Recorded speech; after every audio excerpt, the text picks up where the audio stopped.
Hello friends, my name is Mahindra and you are watching me on my YouTube channel that is Tech Center.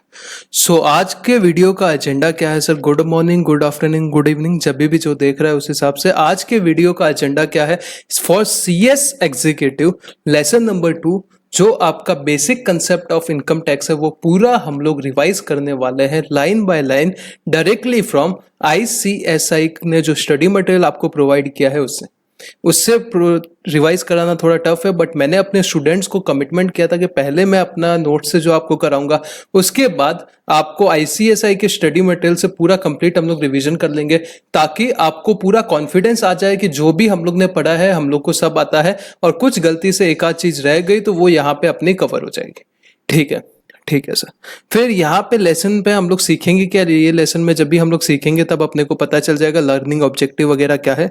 तो start करते हैं chapter number 2, chapter number 2। इससे पहले आपने set of carry forward वगैरह का chapter देख लिया रहेगा रिवीजन। अगर नहीं देखा है तो जाके देख लीजिए, आपको ये यूट्यूब पे लिंक मिल जाएगा या फिर इंस्टाग्राम पे मेरे को मैसेज कर दो, मैं आपको सब लिंक्स प्रोवाइड कर दूंगा, वो ठीक है।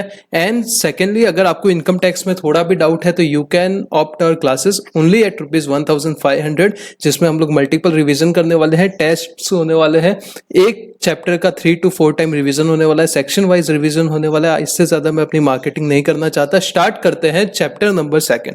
इंट्रोडक्शन की बात करें तो टैक्स क्या है? एक फाइनेंशियल चार्ज है, एक चार्ज है कैसा फाइनेंशियल है, इंपोज कौन करता है? गवर्नमेंट करता है। किसके ऊपर करता है? जो आप इनकम अर्न करते हो या फिर कमोडिटी मतलब GST वाला टैक्स, तो वो क्या है? फाइनेंशियल चार्ज है जो गवर्नमेंट इंपोज करता है। ठीक है, गवर्नमेंट इंपोज 2 टाइप के टैक्स करता है, पहला डायरेक्ट टैक्स है, दूसरा इनडायरेक्ट टैक्स है। डायरेक्ट टैक्स कौन सा? जैसे इनकम टैक्स हो गया आपका, ये टाइप्स में बता रहा हूँ, इनकम टैक्स हो गया, वेल्थ टैक्स हो गया, ये सब डायरेक्ट टैक्स है। इनडायरेक्ट टैक्सेस में GST आ जाएगा, कस्टम आ जाएगा, ये सब इनडायरेक्ट टैक्सेस है। फिर आर्टिकल 265, ये इंपॉर्टेंट है, स्टार मार्क कर लो, MCQ के लिए काम आ सकता है। आर्टिकल 265 ऑफ इंडियन कॉन्स्टिट्यूशन क्या बोलता है? दुनिया में कोई भी आदमी, दुनिया में मतलब इंडिया में कोई भी आदमी टैक्स नहीं लगा सकता अनलेस उसके पास अथॉरिटी होना चाहिए लॉ के अंडर। ऐसा क्यों लिखा मैंने? इसके पीछे आपको रीजन बताया था कि पहले क्या होता था, वो साहूकार वगैरह कोई भी उठ के टैक्स ले लेता था कि भाई तुम हमारा लैंड यूज कर रहे हो तुम टैक्स दो, तुम हमारा पानी यूज कर रहे हो टैक्स दो। तो कॉन्स्टिट्यूशन में साफ लिख दिया कि जिसके पास लॉ से अथॉरिटी नहीं मिला है, फिर लॉ ने किसको अथॉरिटी दिया है? पार्लियामेंट को अथॉरिटी दिया है सेंट्रल लेवल पे, और स्टेट लेजिस्लेटिव लोकल अथॉरिटी वगैरह को अथॉरिटी दिया है फॉर स्टेट लेवल वगैरह टैक्स लेने के लिए। तो article 265 of constitution provide that no tax shall be levied, कोई भी तरीके का टैक्स लेवी नहीं हो सकता या कलेक्ट नहीं हो सकता। लेवी का मतलब क्या? चार्ज करना। कलेक्ट का मतलब क्या? कलेक्ट करना। Except by authority of law, अगर कानून उसको पावर देता है, कानून उसको अथॉरिटी देता है तो ही वो टैक्स कलेक्ट कर सकते हैं, नहीं तो नहीं कर सकते। Thus, the tax proposed to be levied or collected must be within the legislative competence, कानून के अंतर्गत ही वो टैक्स ले सकते हैं, अदरवाइज नहीं ले सकते। Further, the law imposing the tax like other laws must not violate any fundamental right, कानून फंडामेंटल राइट, ये सब ज्ञान की बातें हैं। सिर्फ ये पहला पॉइंट जो आर्टिकल 265 आपको याद रखना है, और ये उसका पॉइंट याद रखना है कि कॉन्स्टिट्यूशन क्या बोलता है कि कोई भी टैक्स नहीं ले सकता अनलेस एक्सेप्ट किसके? अथॉरिटी ऑफ लॉ के। ये पॉइंट याद रखना है। फिर डायरेक्ट टैक्स को 2 पार्ट में डिवाइड किया हुआ है, कॉर्पोरेट टैक्स और इनकम टैक्स। कॉर्पोरेट टैक्स का मतलब क्या? जो कंपनी टैक्स भरती है। इनकम टैक्स बचा हुआ जो अदर असेसी टैक्स भरते हैं, नॉन कॉर्पोरेट असेसी टैक्स भरते हैं। फिर अपने को इनकम टैक्स एक्ट तो पढ़ना है, उसके साथ इनकम टैक्स लॉ पढ़ना है। तो इनकम टैक्स लॉ और इनकम टैक्स एक्ट में सर फर्क क्या है? इनकम टैक्स एक्ट एक छोटा पार्ट है, इनकम टैक्स लॉ एक बड़ा पार्ट है। इनकम टैक्स लॉ में मैंने कुछ बोला था आपको, 6 कंपोनेंट होते हैं, 3 बड़े कंपोनेंट होते हैं, 3 छोटे कंपोनेंट होते हैं। याद करो, 3 बड़े कंपोनेंट में क्या था? इनकम टैक्स एक्ट था 1961, फिर फिनांस एक्ट था, एनुअल फिनांस एक्ट, फिर थर्ड कौन सा था? इनकम टैक्स रूल्स था। ये तो 3 बड़े हो गए, अभी 3 छोटे क्या थे? नोटिफिकेशन थे, सर्कुलर थे, केस लॉ थे। याद है? हाँ सर याद है। इनकम टैक्स एक्ट का मतलब क्या होता है? सेक्शन 1 ऑफ इनकम टैक्स है, याद करो। सेक्शन 1 क्या बोलता है? शॉर्ट टाइटल, कमेंसमेंट और एक्सटेंड। शॉर्ट टाइटल क्या है?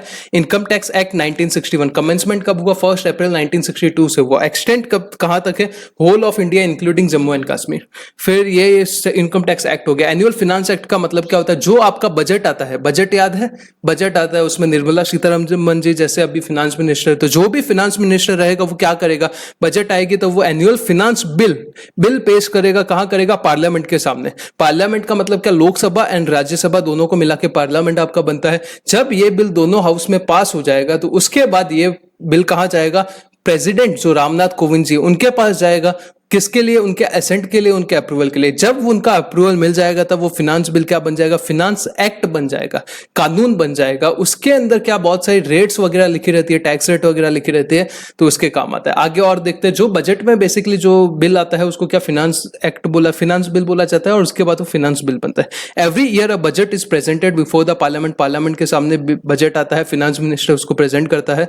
This bill contains various amendment, बहुत सारे अमेंडमेंट रहते हैं इनकम टैक्स के रिलेटेड और दूसरे कानून के related, to prescribe the addition and deletion therein, उसमें कुछ एडिशन या डिलीशन करना है उसके लिए। When the finance bill is approved, जब फिनांस बिल अप्रूव्ड हो जाता है, वो दोनों हाउसेस मतलब लोकसभा राज्यसभा दोनों में अप्रूव हो जाता है, and receive the ascent of president, जब प्रेसिडेंट का उसको अप्रूवल मिल जाता है, ये क्या बन जाता है? Finance act. जो मैंने आपको बताया वही लिखा हुआ है।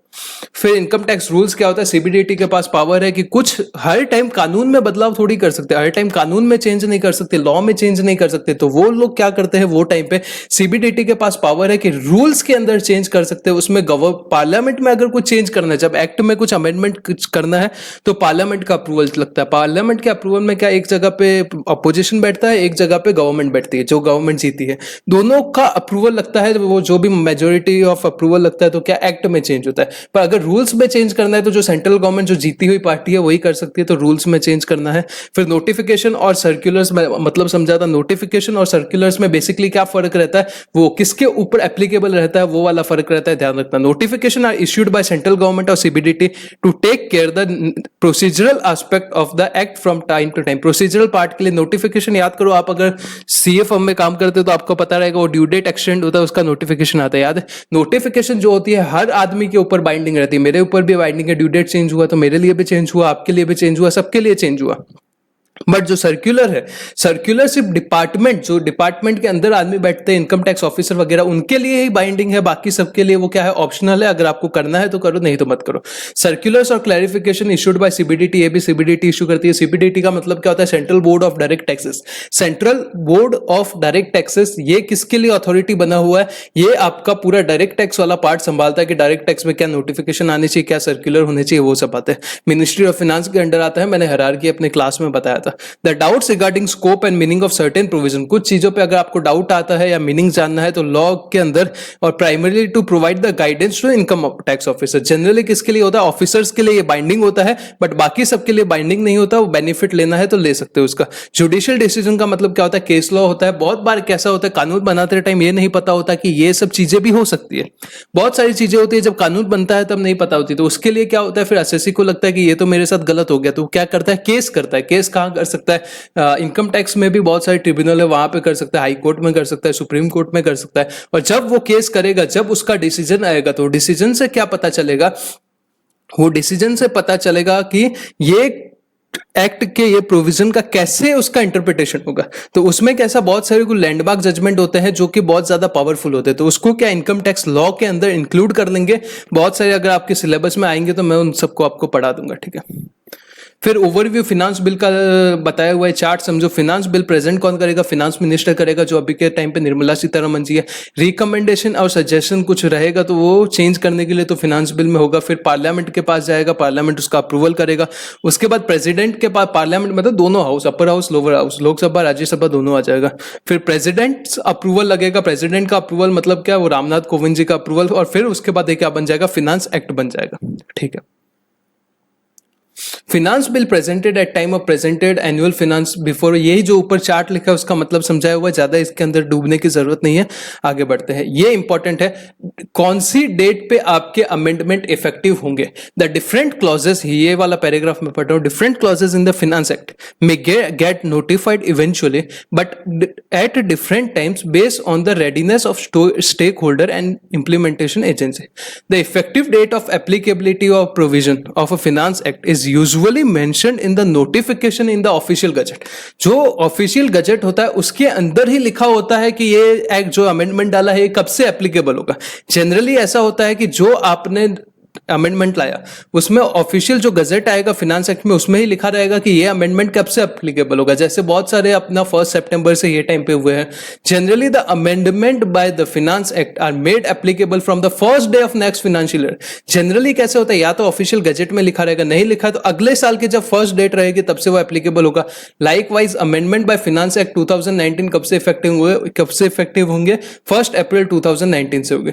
रिगार्डिंग द इनडायरेक्ट टैक्स, अगर इनडायरेक्ट टैक्स में कोई एडवोलरम टैक्स रेट में चेंज होता है, कोई टैक्स रेट में चेंज होता है जो वैल्यू के बेस पे टैक्स रेट है, तो वही मिडनाइट से वो चेंज होता है। जैसे अभी बजट लेके आया, उसकी मिडनाइट जो आएगी तब से चेंज हो जाएगा। तो ये चार्ट क्या बना है, डायरेक्ट टैक्स जनरली क्या नोटिफिकेशन इन ऑफिशियल गजेट में बताएंगे कि कब से अमेंडमेंट एप्लीकेबल होगा, नहीं बताया तो generally first day of financial year से हो जाएगा। इनडायरेक्ट टैक्स में क्या रहेगा, midnight of presentation of bill, जब बिल प्रेजेंट होगा उसकी मिडनाइट से वो एप्लीकेबल हो जाएगा। ठीक है, एमसीक्यू में क्या पता पूछ लेंगे, ये ध्यान रखना। फिर सेक्शन 14 पे सीधा कूद गए, अभी तक सेक्शन 1 के बाद सीधा सेक्शन 14 पे कूद गए। सेक्शन 2 3 4 5 6 7 8 9 10 11 12 13 नहीं पढ़ा है।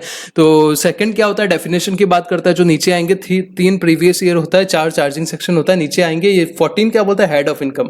हेड ऑफ इनकम ये लोग पहले लेके आ गए, 5 तरीके के हेड होते हैं अपने को इनकम कैलकुलेट करने के लिए। जैसे आपकी पूरी इनकम है उसको 5 हिस्सों में डिवाइड कर दिया। ऐसा क्यों किया है, क्योंकि भाई ऐसा बात है कि अगर समझो आपको हाउस प्रॉपर्टी का इनकम भी आ रहा है, आपको सैलरी का इनकम भी आ रहा है और आपको बिजनेस का भी इनकम आ रहा है, तो तीनों का ट्रीटमेंट सेम थोड़ी होगा। अभी बिजनेस से आपको 1 लाख रुपए मिल रहा है, हाउस प्रॉपर्टी से भी आपको 1 लाख रुपए मिल रहा है और सैलरी से भी 1 लाख मिल रहा है, तो तीनों इनकम का नेचर सोर्स क्या सेम है क्या, बिल्कुल नहीं है। क्योंकि पीजीबीपी को 1 लाख कमाने के लिए, 1 लाख रुपए का सेल्स करने के लिए आपने 90,000 का तो शायद खर्चा ही कर दिया रहेगा, जबकि सैलरी का 1 लाख रुपए कमाने के लिए आपको 1 रुपए का भी खर्चा नहीं हुआ। समझ रहे हो पॉइंट? तो टैक्स सेम नहीं लग सकता। पीजीबीपी में एक्चुअली इनकम तो 10,000 रुपए हुआ है, 1 लाख में से आप 90,000 खर्चा लेस कर लो, 10,000 पे ही टैक्स लगना चाहिए, जबकि सैलरी पे पूरे 1 लाख पे टैक्स लगना चाहिए।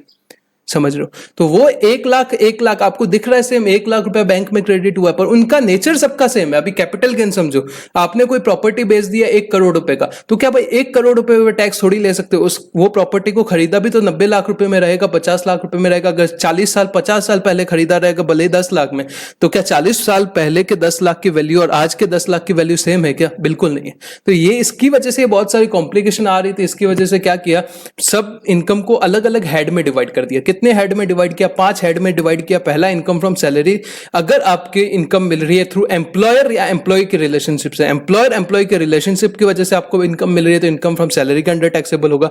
सेकंड, हाउस प्रॉपर्टी, अगर आपका घर है, घर के आप ओनर हो, अगर आप घर है और घर के आप ओनर हो और ओनरशिप की वजह से आपको रेंट मिल रहा है, तो आपको कहां टैक्सेबल होगा? वो rental income, income from house property में टैक्सेबल होगा। तीसरा, अगर आप कोई बिजनेस कर रहे हो या प्रोफेशन कर रहे हो, तो पीजीबीपी में आ जाएगा। हम लोग ने बहुत अच्छे से सीखा है, फिर रिवाइज करेंगे अच्छे से मॉड्यूल से। चौथा पॉइंट, अगर आपके पास कैपिटल एसेट है और कैपिटल एसेट का आप क्या करते हो, सेल नहीं ट्रांसफर करते हो, याद करो टेक्निकल वर्ड, ट्रांसफर करते हो, तो आपका कहां टैक्सेबल हो जाएगा? कैपिटल गेन में टैक्सेबल होगा। और जो चारों पे नहीं होगा वो कहां? इनकम फ्रॉम अदर सोर्सेस में हो जाएगा। 5 हेड है, क्यों है, क्या है, मैंने बताया। जस्ट ये super fast super quick revision चल रहा है, इसलिए इतना डीप में मैं नहीं बता सकता, नहीं तो फिर से हम लोग ने जितना पढ़ा था उतना फिर पढ़ाना पड़ जाएगा। Every person whose total income of previous year exceeds the maximum amount in which not chargeable to tax, का मतलब क्या होता है? अगर किसी आदमी की income maximum amount which is not chargeable to tax का मतलब क्या होता है? Basic exemption. अगर किसी आदमी की इनकम बेसिक एग्जम्पशन से ज्यादा हो जाती है, is an assessee and such income shall be chargeable to tax at the rate prescribe in the act for that assessment year. और वो रेट क्या असेसमेंट ईयर में दिया रहेगा? However this total income shall be determined on the basis of residential status of assessee. ये कैसे total income हम लोग निकालेंगे? उसके रेसिडेंशियल स्टेटस पे निकालेंगे, जो आगे हम लोग चैप्टर पढ़ने वाले हैं उसके बारे में बोल रहा है। ठीक है, हम लोग पढ़ लेंगे, कोई तकलीफ नहीं है। फिर पर्सन के डेफिनेशन की बात करता है। पर्सन की डेफिनेशन हम लोग ने कहा देखी थी, 2 into 3 + 1 याद है? 2 into 3 + 1 याद आना चाहिए। 2 का 3 जोड़ी प्लस 1। पहला जोड़ी कौन सा था? Individual HUF. दूसरा क्या था? Company partnership firm. तीसरा क्या था? AOP BOI local authority. चौथा था कौन सा था? लास्ट वाला आर्टिफिशियल जुडिशियल पर्सन। भाई इसमें तकलीफ हुआ तो मैं कुछ नहीं कर सकता, ये 5-5 6-6 बार रिवाइज किया हम लोग ने एक साथ बैठ के। फिर नेक्स्ट क्या है? इंडिविजुअल का मतलब क्या होता है, ये सब समझाना है क्या? फटाफट बोल रहा हूँ, सुन लो। इंडिविजुअल का मतलब क्या होता है? वो नेचुरल ह्यूमन बीइंग है, वो इंडिविजुअल है, मेल हो फीमेल हो माइनर हो कुछ फर्क नहीं पड़ता, साउंड हो अनसाउंड हो कुछ फर्क नहीं पड़ता। एचयूएफ का मतलब क्या है? एचयूएफ को एक अलग आदमी माना गया है, मतलब एक अलग पर्सन माना गया है इनकम टैक्स में टैक्स लेने के लिए। इसका मतलब क्या? फैमिली के कुछ पर्सन है जो मिलके, जो एक ही डिसेंडेंट से, मतलब एक ही ग्रेट ग्रैंड पेरेंट्स है, उसके अंदर से जितने लोग आ रहे हैं वो क्या एचयूएफ में माने जाएंगे। अनमैरिड डॉटर भी उसमें मानी जाएगी, स्ट्रेंजर जो अडॉप्टेड है वो भी माना जाएगा, ठीक है। मेंबर ऑफ एचयूएफ को क्या बोला जाएगा, को पार्टनर बोला जाएगा। ये ओसी में आपने सीखा रहेगा, वो 12th में था ना ओसी करके एक फालतू सब्जेक्ट, उसमें आपने सीखा रहेगा। Which include the head of HUF who is called as a karta, जो उनका हेड रहेगा उसको क्या कर्ता बोलेंगे, ये सब आपको पता है, ये आप पढ़ लेना भाई, इसके पीछे टाइम वेस्ट करके कुछ मतलब नहीं है, आपको भी पता है। फिर एचयूएफ का दो टाइप की स्कूल है, एक मिताक्षरा स्कूल है, एक दयाबागा स्कूल है। मिताक्षरा स्कूल पूरे इंडिया पे एप्लीकेबल होता है एक्सेप्ट वेस्ट बंगाल एंड असम, और वेस्ट बंगाल और असम पे कौन सा दयाबागा स्कूल होता है भाई, छोड़ दो। फिर कंपनी बहुत छोड़ दो, मतलब मैं ऐसे नहीं बोल रहा हूँ, मेरे हिसाब से पता नहीं एग्जाम में कुछ भी आ सकता है, आपको पढ़ना है पढ़ सकते हो, पर एक बार का देख लो भाई कितना आपको इंपॉर्टेंट चीजें भी याद रखनी है, तो एक बार सुन के ले लो। आगे बढ़ते कंपनी में आपको 3 तरीके की कंपनी का बहुत अच्छे से पता होना चाहिए, Indian company, domestic company, foreign company. Foreign company का मतलब क्या होता है, फॉरेन कंपनी का मतलब वो कंपनी जो डोमेस्टिक कंपनी नहीं है। तो डोमेस्टिक कंपनी का मतलब क्या होता है, डोमेस्टिक कंपनी का सबसे पहला मतलब होता है Indian company is always a domestic company. तो इंडियन कंपनी का मतलब क्या होता है, इंडियन कंपनी का मतलब वो होता है जो इंडियन कंपनीज एक्ट 1956 या 2013 में रजिस्टर्ड है, प्लस उसका जो प्लेस ऑफ ऑफिस है, मतलब ऑफिस का जो प्लेस है वो कहां पे है, प्लेस ऑफ वर्क कहां पे है, इंडिया में, ठीक है। ये इंडियन कंपनी का मतलब होता है। तो डोमेस्टिक कंपनी का हम लोग मतलब देख रहे हैं, हर इंडियन कंपनी डोमेस्टिक कंपनी होती है, plus other than Indian company, मतलब क्या जो फॉरेन कंपनी भी डोमेस्टिक कंपनी बन जाएगी, ये बहुत इंपॉर्टेंट डेफिनेशन है, मजाक नहीं करो। डोमेस्टिक कंपनी भी इंडियन कंपनी बन जाएगी अगर वो डिविडेंड डिस्ट्रीब्यूशन का अरेंजमेंट, डिविडेंड डिस्ट्रीब्यूशन या पेमेंट का प्रिस्क्राइब्ड अरेंजमेंट कहां से करता है, इंडिया से करता है, तो वो डोमेस्टिक, फॉरेन कंपनी भी डोमेस्टिक कंपनी बन जाएगी। नीचे देखते हैं क्या लिखा है, company it include domestic company, foreign company, company in which public are not substantially interested, public which substantially interested, ये सब कहां पे आ जाएगा, कंपनी में आ जाएगा। 217 टर्म डिफाइन करता है कंपनी को। 17 मतलब क्या, खतरा, कंपनी क्या खतरा है, कंपनी का टैक्सेशन खतरे वाला है, तो 217 यानी कंपनी फालतू टेक्निक है पर काम आएगा आपको। कंपनी में क्या क्या आ जाएगी, इंडियन कंपनी आ जाएगी, सेकंड फॉरेन कंपनी आ जाएगी, थर्ड एओपी बीओआई इंस्टीट्यूशन, जो इनकम टैक्स एक्ट 1922 या कोई दूसरे इनकम टैक्स में एज अ कंपनी ट्रीट किया गया था, तो फिर बिफोर 1 अप्रैल 1917 से पहले, 1970 से पहले वो अगर कंपनी ट्रीट किया गया रहेगा तो वो भी कंपनी है। और एनी इंस्टीट्यूशन एओपी बीओआई जो कंपनी नहीं है पर सीबीडीटी ने फॉर टैक्सेशन या असेसमेंट के पर्पस के लिए उसको स्पेशल ऑर्डर से कंपनी बना दिया तो वो भी कंपनी है। आपको क्या क्या ध्यान रखना है, मैंने बोला एक तो डोमेस्टिक कंपनी ध्यान रखना है, एक फॉरेन कंपनी ध्यान रखना है, एक इंडियन कंपनी ध्यान रखना है। एमसीक्यू में सबसे इंपॉर्टेंट डोमेस्टिक कंपनी है, बाकी दोनों भी ध्यान रखना है, पर ज्यादा इतना कचरे में मत पड़ो, इतना इंपॉर्टेंट है। डोमेस्टिक कंपनी का मतलब क्या होता है, कंपनी पहला तो Indian company always domestic company रहेगा, ये देखो इंडियन कंपनी पहला निकल रहा। दूसरा, company which has made arrangement किया हुआ है for declaring and paying dividend within India out of income chargeable to tax in India, मतलब उसने अपने इनकम में से कुछ अरेंजमेंट किया हुआ है, प्रिस्क्राइब्ड अरेंजमेंट किया है declaration and payment of dividend of India. और फॉरेन कंपनी का मतलब क्या, जो डोमेस्टिक कंपनी नहीं होती वो फॉरेन कंपनी होती है, ठीक है। फिर आगे बढ़ते हैं सेक्शन फर्म की बात कर लेते हैं। पार्टनरशिप फर्म का मतलब क्या होता है, जो पार्टनरशिप फर्म होता है पार्टनरशिप एक्ट में वो पार्टनरशिप फर्म होता है, इसके साथ एलएलपी भी पार्टनरशिप फर्म होता है। जहां जहां फर्म आएगा वहां वहां एलएलपी साथ में आएगा, जहां जहां पूरे इनकम टैक्स एक्ट में पार्टनरशिप फर्म आएगा वहां वहां एलएलपी साथ में आएगा, एक्सेप्ट वो 44AD वाला सेक्शन प्रिजम्पटिव बेसिस वाला। मेरे क्लासेस वालों को ये सब पता है, अगर आपको नहीं पता एक बार अच्छे से पढ़ लो, आपको समझ जाएगा, कोई दिक्कत की बात नहीं। एसोसिएशन ऑफ पर्सन का मतलब क्या होता है, एसोसिएशन ऑफ पर्सन मतलब 2-4 लोग मिलके, पर्सन मिलके, कहीं ये नहीं लिखा इंडिविजुअल मिलके, पर्सन मिलके। पर्सन का मतलब क्या होता है, 2 × 3+1 वाले कोई भी लोग मिलके क्या कर रहे हैं, ज्वाइन हो रहे हैं और कॉमन पर्पस या कॉमन एक्शन के लिए, पैसा कमाने के लिए, सिंपल सी बात है, पैसा कमाने के लिए कोई मिल रहे हैं, जैसे ज्वाइंट वेंचर वगैरह कर रहे हैं और उसकी वजह से पैसा कमाना है, तो एसोसिएशन ऑफ पर्सन है। बॉडी ऑफ इंडिविजुअल का मतलब क्या है, सिर्फ इंडिविजुअल होना चाहिए, पहला तो पॉइंट है, इंडिविजुअल होना चाहिए। इंडिविजुअल मतलब यहाँ पे पर्सन नहीं लिखा, यहाँ इंडिविजुअल लिखा है, और उसका मतलब क्या है, सेम मैनर और सेम पर्पस के लिए होने चाहिए, पर यहां कहां नहीं लिखा कि प्रॉफिट वगैरह कमाने के लिए होने चाहिए। जैसे गणपति का मंडल वगैरह हो गया, वो सब बॉडी ऑफ इंडिविजुअल में आ जाता है। फिर डेफिनेशन डिफरेंस क्या है एओपी बीओआई में, the difference between AOP and BOI of individual is that whereas an association implies voluntary getting together of a definite purpose. मतलब एओपी का मतलब क्या, कुछ वॉलेंटरी आदमी आएंगे, पर्सन आएंगे एक साथ और डेफिनेट पर्पस के लिए कम टुगेदर होंगे। A body of individual would be just a body, सिर्फ बॉडी है without intention to get together. Get together का कोई इंटेंशन नहीं है, जैसे गणपति मंडल वगैरह। Moreover the members of body of individual can be individual only only, whereas a member of AOP can be individual or non individual। AOP में individual non individual दोनों member बन सकते हैं, जैसे AOP में कंपनी पार्टनरशिप फॉर्म वगैरह सब member बन सकती है, पर BOI में सिर्फ इंडिविजुअल ही मेंबर बन सकते हैं।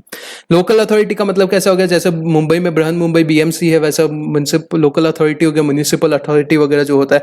और आर्टिफिशियल जुडिशियल पर्सन मतलब जो बाकी किसी कैटेगरी में नहीं आता वो AJP में आ जाएगा। डेफिनेशन कैसे है, 2 सबसेक्शन 7 की बात करता है। 7 कैसे याद करना है, पर्सन और एसएससी रिलेटेड है। 2 into 3 + 1 कितना होता है याद करो, मैंने क्या बोला था, 2 into 3 + 1 पर्सन का डेफिनेशन है, 2 into 3 + 1 कितना होता है, 7 होता है। तो 2 7 क्या है, डेफिनेशन एसएससी का।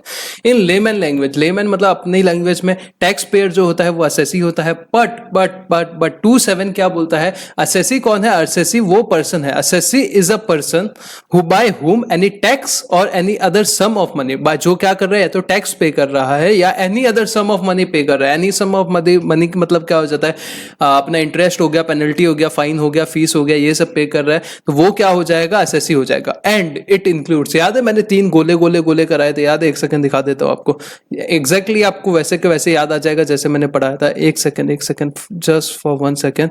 तो उससे क्या हो जाएगा कि आपको अभी याद आ जाएगा मैंने एसएससी का डेफिनेशन क्या पढ़ाया था, चैप्टर 1। हाँ, तो एसएससी का मतलब क्या होता है, वो आदमी जो या तो टैक्स पे कर रहा है ये एक्ट में, या क्या पे कर रहा है, या any other sum of money pay कर रहा है, लाइक फीस फाइन वो सब। ये देखो, ये पढ़ा एसएससी का डेफिनेशन अपना। एसएससी का मतलब क्या होता है, means a person whom any tax pay कर रहा है, any other sum of money pay कर रहा है in act, and it includes पहला डब्बा, दूसरा डब्बा, तीसरा डब्बा। पहले डब्बे में 4 राउंड थे, दूसरा डब्बा, तीसरा डब्बा, याद है मैंने जो कराया था, ठीक है। तो इसका मतलब क्या होता है, सेकंड और थर्ड का पॉइंट पहले, सेकंड और थर्ड बॉक्स पहले देख लेते हैं। सेकंड का मतलब क्या होता है, who is a and it includes, ये इंक्लूड करता है 3 पॉइंट। 3 पॉइंट में से सेकंड पॉइंट क्या है, who is a deemed to be assessee under any provision of income tax act. Assessee का मतलब तो ठीक है समझा, डीम टू बी एसएससी का मतलब क्या, वो एसएससी नहीं है पर उसको मान लिया जाएगा। डीमिंग फिक्शन जहां भी डाला है उसका मतलब क्या है, मान लिया जाएगा कि वो एसएससी है। वो एसएससी है नहीं पर उसको मान लिया जाएगा, क्या मान लिया जाएगा कि वो एसएससी है, ठीक है। बट क्यों मानेंगे, जैसे एग्जांपल मैंने क्या दिया था, कोई नॉन रेजिडेंट बैठा है, डोनाल्ड ट्रंप बैठा है कहाँ, आउटसाइड इंडिया, पर उसका लोअर पैरेल में ट्रंप टावर, तो उसको संभालने के लिए, उसका बिजनेस देखने के लिए कोई तो इंडिया में चाहिए, तो वो उसको इंडिया में अपॉइंट करता है एज ए एजेंट। तो वो एजेंट डोनाल्ड ट्रंप का क्या है, SSC in default, deemed SSC है इंडिया में इनकम टैक्स के लिए, वही पूरा डोनाल्ड ट्रंप का बिजनेस संभालता है, तो वो क्या है, डीम्ड एसएससी। एक्चुअल एसएससी तो डोनाल्ड ट्रंप है, बट इंडिया में उसका डीम्ड एसएससी कौन है, वो आदमी जो बिजनेस संभाल रहा है। Third point, who is a deemed to be assessee in default.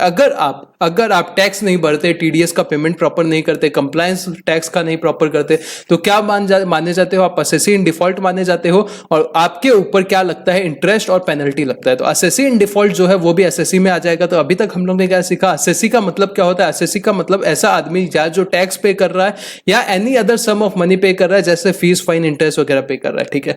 फिर इट इंक्लूड्स 2 पॉइंट देखिए, डीम टू बी एसएससी आ जाएगा और एसएससी इन डिफॉल्ट आ जाएगा। अभी पहला पॉइंट, इन रिस्पेक्ट ऑफ हुम, ऐसा आदमी जिसके ऊपर कोई प्रोसीडिंग चल रहा है, इनकम टैक्स एक्ट का क्या चल रहा है, इनकम टैक्स एक्ट का कोई प्रोसीडिंग चल रहा है और उसके ऊपर असेसमेंट चल रहा है, किसका, उसकी इनकम का चल रहा है। फ्रिंज बेनिफिट अभी नहीं है, मतलब इनकम टैक्स एक्ट से हट गया, तो काट दो, आपका मटेरियल थोड़ा पुराना है। The income of any other person in respect of which he is accessible, मतलब क्या क्लबिंग वाले प्रोविजन आ गए। द लॉस, अगर उसके लॉस का असेसमेंट चल रहा है या उसको रिफंड जो मिल रहा है उसका असेसमेंट चल रहा है, मतलब ऐसा पर्सन जिसके ऊपर किसी भी तरीके का असेसमेंट या प्रोसीडिंग चल रहा है। किसका प्रोसीडिंग, उसके इनकम का प्रोसीडिंग, उसके लॉस का प्रोसीडिंग, उसके रिफंड का प्रोसीडिंग, या किसी और का इनकम उसके हाथ पे क्लब हुआ था उसका प्रोसीडिंग। दूसरा वो डीम्ड एसएससी, तीसरा एसएससी इन डिफॉल्ट, ठीक है, ये पॉइंट क्लियर है। एसएससी का डेफिनेशन हो गया। फिर any other sum of money का मतलब क्या होता है, वही होता है fine, fee, fine, interest, penalty वगैरह। असेसमेंट ईयर का मतलब क्या होता है, assessment year means a period of 12 month, वो 12 महीने का पीरियड, वो 12 महीने का पीरियड जो स्टार्ट कहां से हो रहा है, 1 अप्रैल से स्टार्ट हो रहा है। Therefore the period beginning on the 1 April of 1 year and ending on 31 March of next year. Income जो आप इनकम प्रीवियस ईयर में अर्न करते हो उसका आपको टैक्स कब भरना है, असेसमेंट ईयर में टैक्स भरना है। पर उस ये जनरल रूल है। जनरल रूल क्या है कि जब आप प्रीवियस ईयर में जो इनकम अर्न करते हो उसका टैक्स कब भरते हो, प्रीवियस ईयर में जो इनकम अर्न करते हो उसका टैक्स कब भरते हो, असेसमेंट ईयर में टैक्स भरते हो। ये जनरल रूल है, पर जनरल रूल तो सेम होता है, कुछ उसके एक्सेप्शन है। वो स्टोरी याद करो, एक शिप आया था, शिप नॉन रेजिडेंट वाला, मैंने एक फालतू सा स्टोरी, एकदम घटिया रद्दी स्टोरी सुनाया था, याद है, जिससे वो 5 पॉइंट मैंने आपको याद कराए थे। वही 5 पॉइंट है। पहला, जो अगर कोई नॉन रेजिडेंट है जिसका शिपिंग का बिजनेस है, नॉन रेजिडेंट जिसका शिपिंग का इनकम है, सेक्शन 172 आता है, सेक्शन याद करने की जरूरत नहीं है।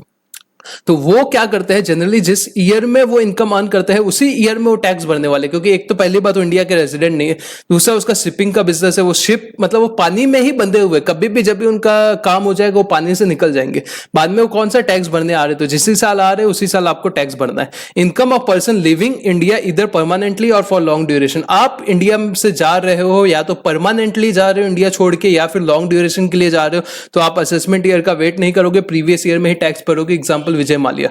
फिर income of bodies form for a short duration, मतलब बॉडी ऑफ इंडिविजुअल या एओपी वगैरह बना है, किसके लिए बना है, बहुत कम पीरियड के लिए बना है, 3 महीने के लिए बना है, कोई सीजनल बिजनेस है 3 महीना करना है फिर वो बॉडी बंद हो जाएगा, तो आपको ये 3 महीना खत्म होगा उसके बाद आपको टैक्स भरना है।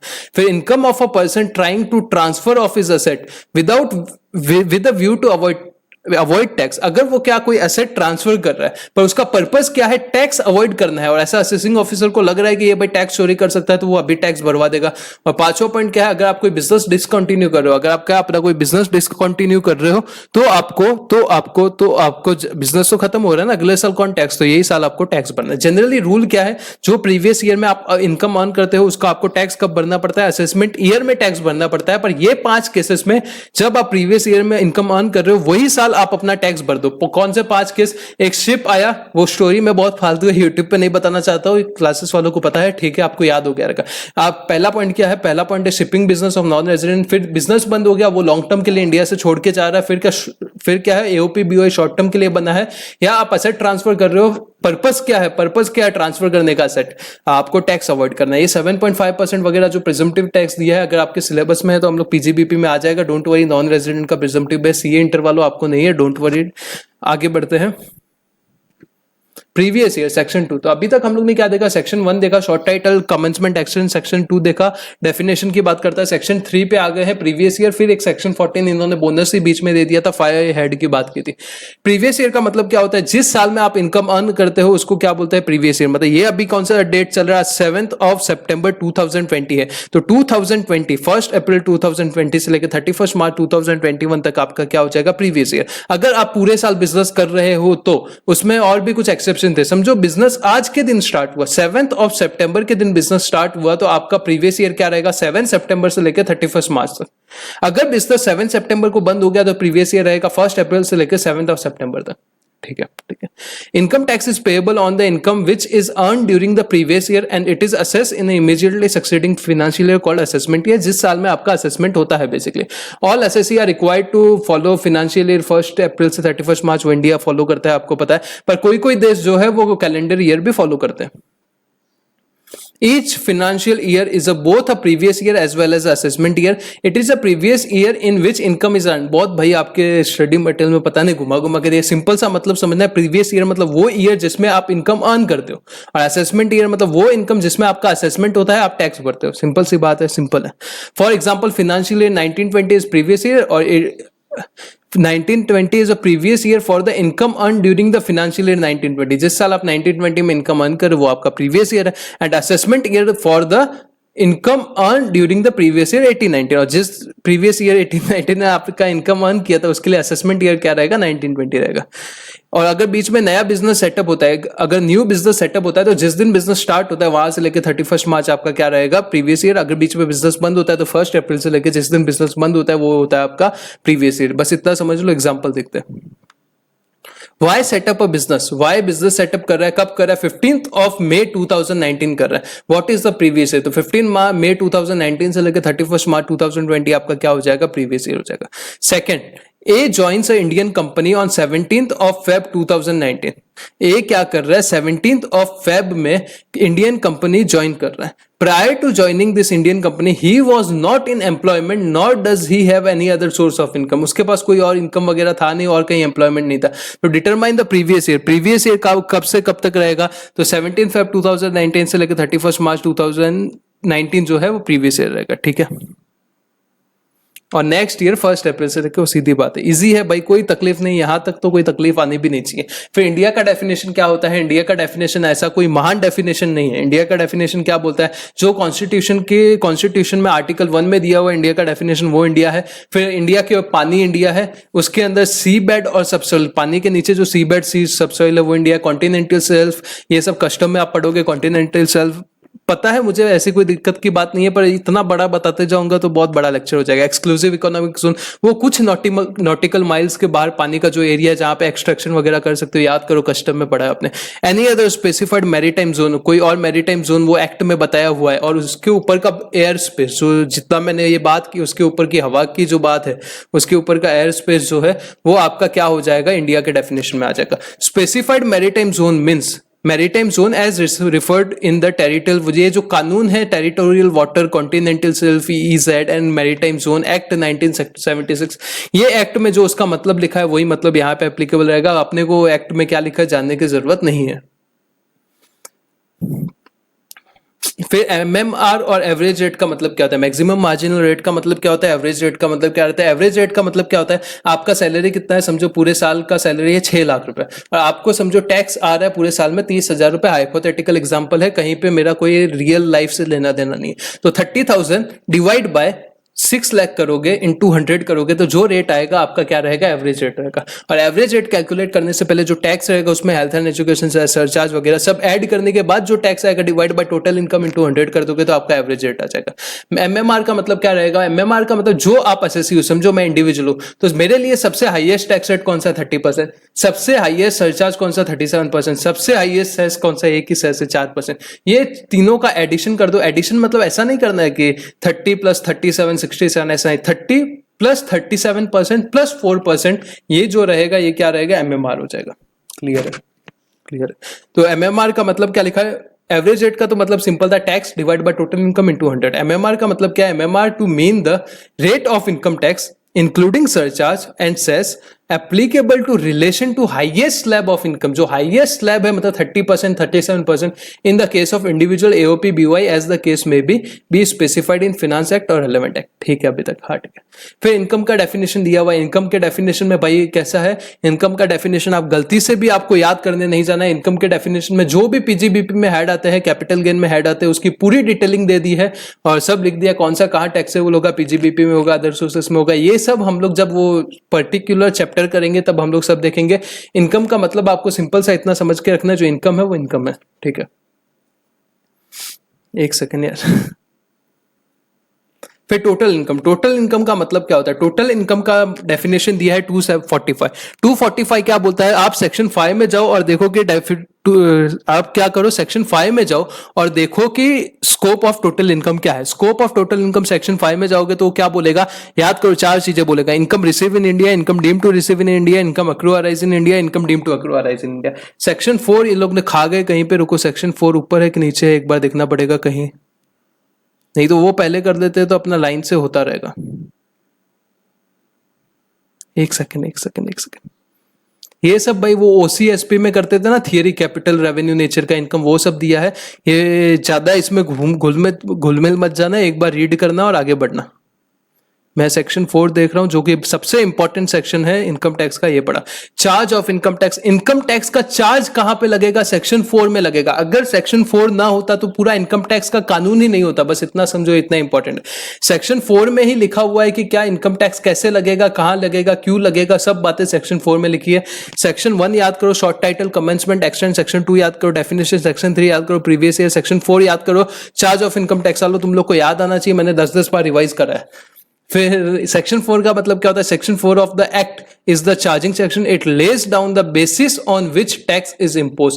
ये एक बेसिस देता है, एक बेस देता है जिससे आपको पता चलेगा कि टैक्स कैसे इम्पोज होगा। Section 4 of the income tax act is the most effective and operative section of various provision of act, सबसे मोस्ट इफेक्टिव सेक्शन है। It is because this section alone all the other section become enforceable. अगर ये section नहीं होता तो दूसरे section enforceable ही नहीं होते, अगर ये सेक्शन नहीं होता तो। The charging section is the backbone of the act, ये कानून का बैकबोन है। It lays down the provision as to what are the taxable at what rate, कौन सी इनकम टैक्सेबल होगी, कौन से रेट पे होगी, income of which period is taxable and whose hand, कौन सा पीरियड का इनकम टैक्सेबल होगा, जैसे असेसमेंट ईयर, प्रीवियस ईयर, किसके हाथ में होगा, असेसी के हाथ में, जो भी है सब ये चार्जिंग सेक्शन में लगा है। अगर चार्जिंग सेक्शन नहीं होता तो इनकम टैक्स का कानून ही नहीं होता, ये समझ लो, इतना इंपॉर्टेंट है। ठीक है, income tax shall B charge at a rate, पहला पॉइंट क्या है, चार्ज किस पे हो, कैसे होगा, रेट पे होगा। रेट कौन सी जो प्रिस्क्राइब की रहेगी, या तो फिनांस एक्ट में या इनकम टैक्स एक्ट में। तो जो आपका स्लैब रेट वगैरह होता है, पता है कि कंपनी के ऊपर 30 लगेगा, 5 लाख तक कोई टैक्स, 2.5 लाख तक कोई टैक्स नहीं, 2.5 लाख से 5 लाख 5%, 5 लाख से 10 लाख वो 20%, 10 लाख के ऊपर 30%। ये सब जो टैक्स रेट रहेगा ये कहां दिया रहता है, पता है, फिनांस एक्ट में दिया रहता है। तो सर इनकम टैक्स एक्ट में कौन सा टैक्स रेट दिया रहता है, जो special rate of tax rate रहता है, पता है, वो लॉटरी के ऊपर 30%, डिविडेंड के ऊपर 115 BBD है, याद है, ऐसे सब टैक्स रेट है। वो 75% वाला एक टैक्स रेट किया था। कार्बन क्रेडिट का tax 10% tax rate. Special rate of tax, capital gain का टैक्स रेट, जो special rate of tax, special rate of tax, special rate of tax, special rate of tax रहेगा, वो कहां पे रहेगा, कहां पे रहेगा, वो इनकम टैक्स एक्ट में ही रहेगा। जो स्पेशल रेट कहां रहेगा, इनकम टैक्स एक्ट में रहेगा। जो चेंज होता रहता है, ये जो आपको आता है ना हर साल 2.5 लाख रुपए तक कोई टैक्स नहीं, ये सब कहां रहेगा, फिनांस एक्ट में रहेगा। कैसे चार्ज होगा, रेट के हिसाब से रहेगा, किसके ऊपर करना है, पर्सन, जो पर्सन है उसके ऊपर चार्जेबल रहेगा। पर्सन डिफाइन किया है 2 × 3+1 में हम लोग ने देखा।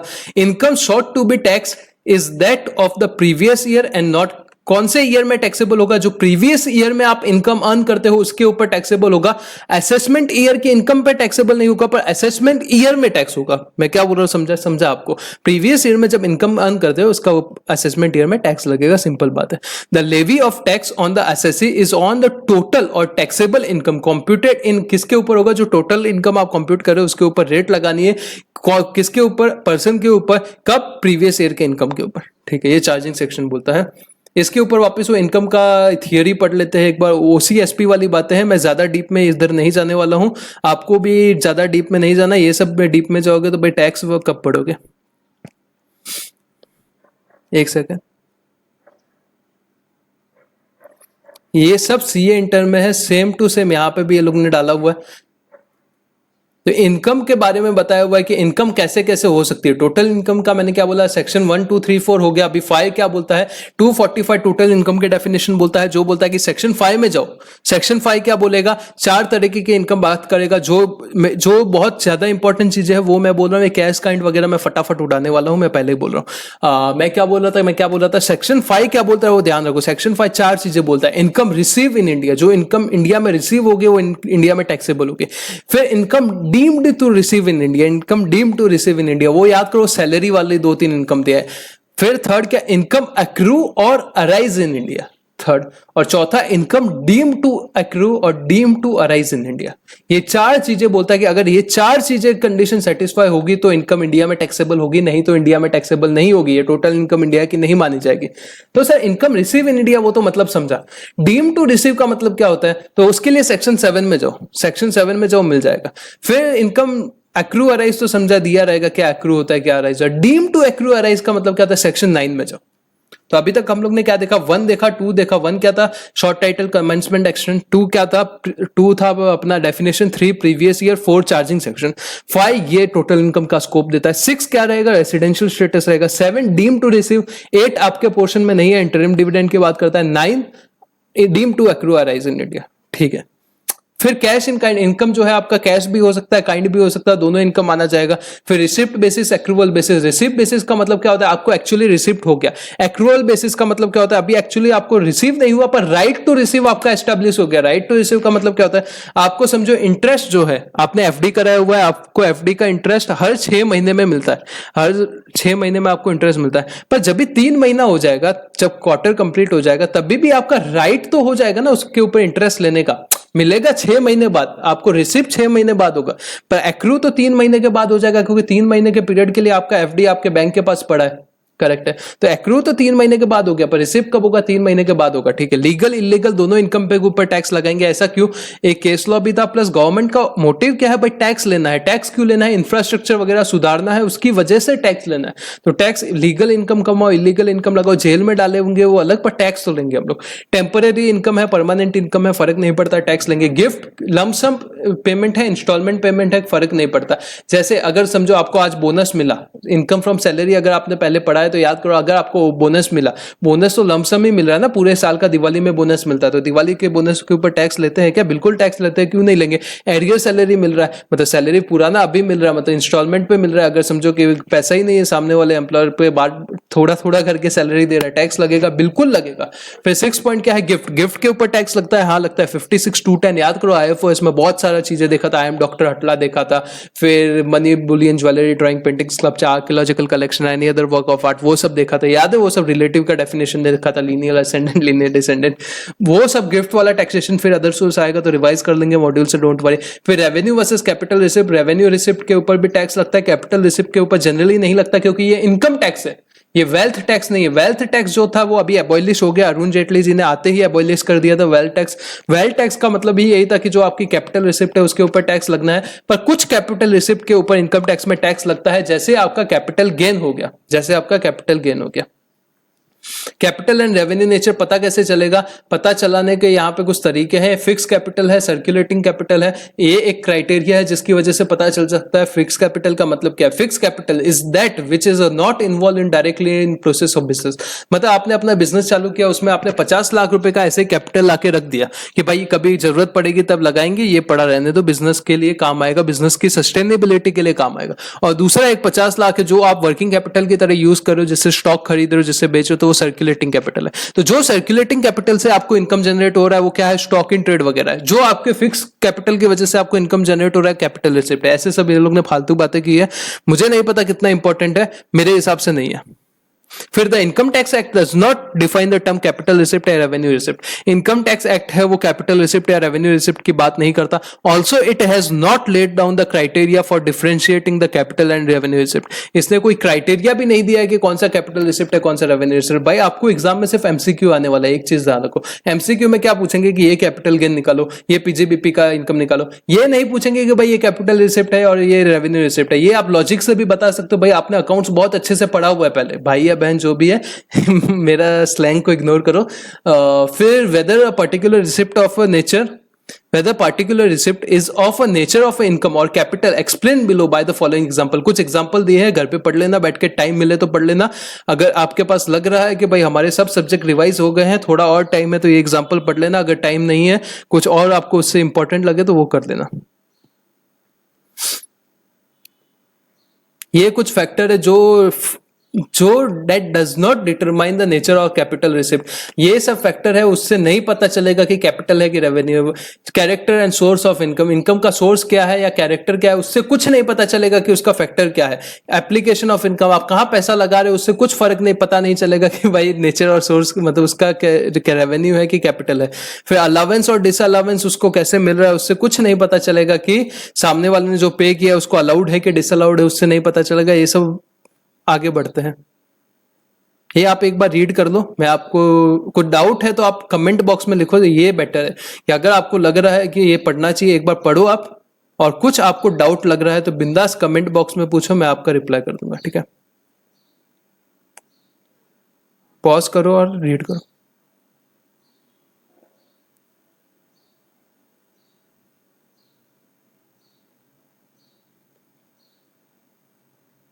अभी हम लोग क्वेश्चन कर लेते हैं, A B C and company. इससे हम लोग को पता चल लगाना है कि रेवेन्यू रिसिप्ट है कि कैपिटल रिसिप्ट है। ये अपने को देखना नहीं है आंसर, अपना लॉजिक लगाना है, देखते हैं अपने को आंसर आता है कि नहीं। एबीसी एंड कंपनी रिसीव कर रही है ₹5 lakh as a compensation receive करिए फ्रॉम XYZ एंड कंपनी।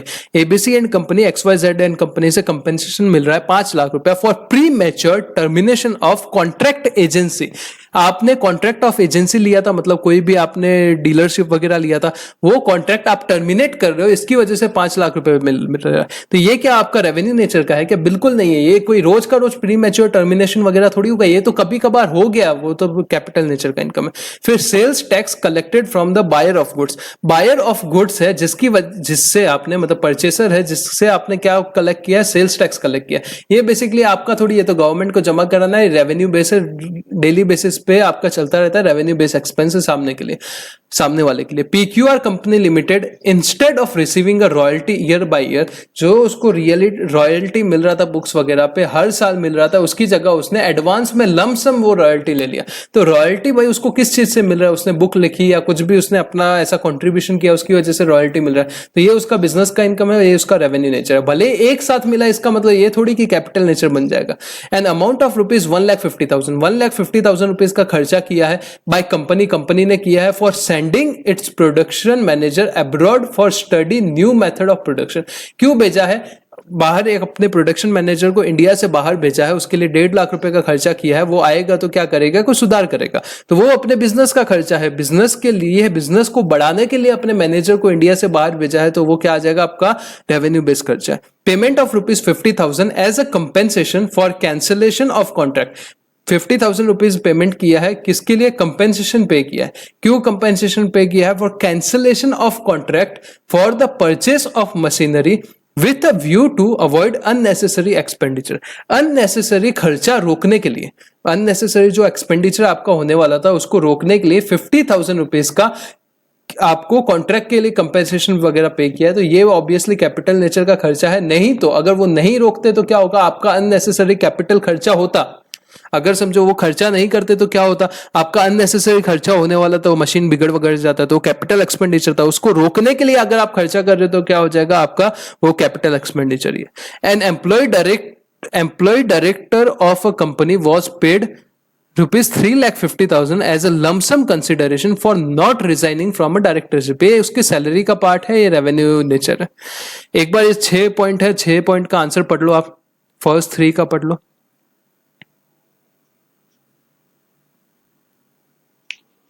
एकदम क्विक फायर रिवीजन चल रहा है I know, but quick fire ही करना पड़ेगा, नहीं तो अननेसेसरी बहुत बड़ा लेक्चर बन जाएगा। अदरवाइज ये भी बहुत बड़ा बनने वाला है जबकि मैं इतना फास्ट जा रहा हूं। 4, 5, 6 भी देख लो।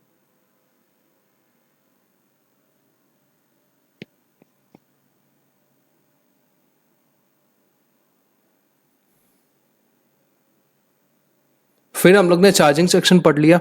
अभी रेसिडेंशियल स्टेटस पे आ जाते हैं। रेसिडेंशियल स्टेटस इंपॉर्टेंट क्यों है सर? रेसिडेंशियल स्टेटस का इंपॉर्टेंस क्या है? बहुत तो छोटा सा चैप्टर है, हम लोग ने पढ़ा था, कोई इज्जत इसकी देता नहीं है। रेसिडेंशियल स्टेटस सबसे ज्यादा इंपॉर्टेंट मेरे हिसाब से इनकम टैक्स का चैप्टर है। क्यों इनकम टैक्स का सबसे इंपॉर्टेंट चैप्टर? अगर आप किसी को रेसिडेंट बना रहे हो इंडिया का, अगर आप इंडिया में किसी को रेसिडेंट बना रहे हो तो उससे क्या होगा, उसकी ग्लोबल इनकम के ऊपर आप टैक्स ले रहे हो। अगर इंडिया में किसी को आप रेसिडेंट बना रहे हो तो क्या कर रहे हो, उसकी ग्लोबल इनकम, दुनिया भर की इनकम के ऊपर आप टैक्स ले रहे हो। तो भाई ये इंपॉर्टेंट नहीं है क्या सर? क्या इंपॉर्टेंट है सर? 5-6 लाख रुपए कोई कमाता है, यहाँ पे 5 लाख, यहाँ पे मैं 5 लाख 6 लाख की बात नहीं कर रहा, यहाँ पे मैं कोई कंपनी की बात कर रहा हूं, कोई एमएनसी है जिसका पूरे ग्लोब में 1 लाख करोड़ रुपए का टर्नओवर है, और आप उसको रेसिडेंशियल स्टेटस लगा के इंडिया का रेसिडेंट बना के उसकी ग्लोबल इनकम पे 1 लाख करोड़ के ऊपर टैक्स कहां ले सकते हो? भाई तुम शक्तिमान थोड़ी हो, समझ रहे हो? तो रेसिडेंशियल स्टेटस कितना इंपॉर्टेंट है समझो, कि अगर कोई इंडिया का रेसिडेंट बन गया तो उसकी ग्लोबल इनकम पे, उसकी पूरी दुनिया में कहीं से भी कोई इनकम आ रही है उसके ऊपर आप इंडिया में टैक्स लगा रहे हो। इसके लिए रेसिडेंशियल स्टेटस बहुत इंपॉर्टेंट हो जाता है। Total income of an SSC can not be computed, compute हो ही नहीं सकता अनलेस उसका रेसिडेंशियल स्टेटस क्या है अपने को पता होना चाहिए। दस, determining residential status of a person is important for calculating the tax liability. Tax liability calculate करने की रेसिडेंशियल स्टेटस इंपॉर्टेंट है। सेक्शन 6 आपको प्रिस्क्राइब करता है, कुछ टेस्ट देता है, कुछ कंडीशन देता है जिससे आप क्या रेसिडेंशियल स्टेटस पता लगा सकते हो एसएससी का। An SSC is a residential status must be determined with reference to previous year के हिसाब से निकालना है, ठीक है? तो आपको क्या पता होना चाहिए, या तो एसएससी रेजिडेंट होगा या एसएससी नॉन रेजिडेंट होगा। क्या मैं बोला, या तो एसएससी रेजिडेंट होगा या एसएससी नॉन रेजिडेंट होगा। अगर वो इंडिविजुअल है, एचईएफ है, तो अगर वो रेजिडेंट बनता है तो उसके अंदर भी वो सब बाइफर्केशन होगा, फर्दर बाइफर्केशन होगा। अगर रेसिडेंट बनता है तो resident but not ordinary resident, not ordinary resident बनेगा, रेजिडेंट बट ऑर्डिनरी रेजिडेंट बनेगा, रेजिडेंट एंड ऑर्डिनरी रेजिडेंट बनेगा, resident but not ordinary resident बनेगा। क्या बोले सर, समझा नहीं? समझेगा, आराम से समझेगा। अगर आपने क्लास की है तो भाई आपको समझेगा, पहले पढ़ा है तो भी समझेगा, नहीं पढ़ा तो भी समझेगा। According to residential status SSC या तो बनेगा रेसिडेंट या नॉन रेसिडेंट। इंडिविजुअल है, एचईएफ है, तो वो रेसिडेंट के बाद, रेसिडेंट बनने के बाद, अगर रेसिडेंट नहीं है तो भाई नॉन रेसिडेंट। रेसिडेंट बन गए तो फर्दर बाइफर्केशन होगा, resident and ordinary resident, resident but not ordinary resident. In case person other than individual and HEF, अगर कोई अदर देन इंडिविजुअल एचईएफ है तो रेसिडेंट या नॉन रेसिडेंट ही बनेगा, ठीक है? तो सबसे पहले इंडिविजुअल की बात कर लेते हैं। इंडिविजुअल का रेसिडेंशियल स्टेटस क्या है, याद करो, मैंने कुछ बोला था आपको, याद करो। स्टेप 1 प्लस स्टेप 2 करते हो तो आप सेक्शन 6(1) की कंडीशन सेटिस्फाई करते हो। स्टेप 1 क्या है, अगर वो इंडिया में 182 दिन 182 डेज है, उससे ज्यादा इंडिया में रहा है क्या, वो चेक करो। कैसे पता चलेगा 182 डेज? याद कैसे रहेगा सर? कंफ्यूज हो जाता है एग्जाम में, 180 डेज है कि 182 डेज है। टोटल साल में कितने डेज होते हैं? 365 डेज होते हैं। डिवाइड बाय 2 करो, कितना होता है? 182.5। तो वैसे आपको याद रखना है 182 डेज याद है। तो 182 डेज या उससे ज्यादा इंडिया में रहता है वो प्रीवियस ईयर में, तो फिर वो क्या रहेगा? रेजिडेंट हो जाएगा। Step 1 is in India for the previous year for a period or period amounting in all 182 days, that is he has been in India at least 182 days during a previous year। अगर step 1 satisfy हो जाता है कि 182 days या उससे ज्यादा India में रह गया, तो आपको क्या करना है कि भाई वो रेजिडेंट है। अगर वो 182 डेज से कम रहता है, मतलब 182 डेज सेटिस्फाई नहीं करता, तो आपको स्टेप 2 में जाना है। स्टेप 2 क्या बोलता है? ए प्लस बी दोनों कंडीशन सेटिस्फाई होगा तो स्टेप 2 पूरा होगा। एक कंडीशन क्या है? अगर वो इंडिया में 60 डेज 2 महीना 60 डेज या उससे ज्यादा रहता है, अगर रहता है तो आगे बढ़ो, नहीं रहता तो नॉन रेजिडेंट। अगर वो 60 डेज से ज्यादा रहता है तो ये चेक करो कि पिछले 4 साल में वो 365 डेज या उससे ज्यादा इंडिया में रहा है कि नहीं। 365 डेज या उससे ज्यादा रहा है तो रेजिडेंट, नहीं रहा है तो नॉन रेजिडेंट। तो कैसे देखना? सबसे पहले देखना 182 डेज या उससे ज्यादा रहा है, हाँ सर रहा है तो रेजिडेंट, नहीं रहा तो आगे स्टेप 2 में जाओ। अभी तक खत्म नहीं हुआ गेम, स्टेप 2 में चले जाओ। चले गए 60 डेज या उससे ज्यादा रहा है, हाँ सर रहा है तो आगे जाओ। 60 डेज भी नहीं रहा तो नॉन रेजिडेंट। तो 60 डेज रहा है, हाँ ठीक है तो आगे जाओ। आगे गया मैं, अभी पता चल, अभी क्या चेक करना है? पिछले 4 साल में 365 डेज है उससे ज्यादा रहा है, अगर रहा है तो रेजिडेंट, नहीं रहा तो नॉन रेजिडेंट। होप सो समझ रहा है। फिर क्या है, ये सब नोट्स आपको मिल गए रहेंगे प्रॉपर स्टेप वाले, तो उससे आपको इजीली समझ सकता है, कोई टेंशन की बात नहीं। Exception to basic condition, basic condition के रिलेटेड कुछ एक्सेप्शन है। अगर अगर अगर मैं जो 2 चीजें बोल रहा हूं वो चीजें सुनो, ये ए और बी के केस में जो बी वाला पॉइंट है, जो स्टेप 2 था वो देखना ही नहीं है, सिर्फ 182 डेज ही देखना है ए और बी के केस में।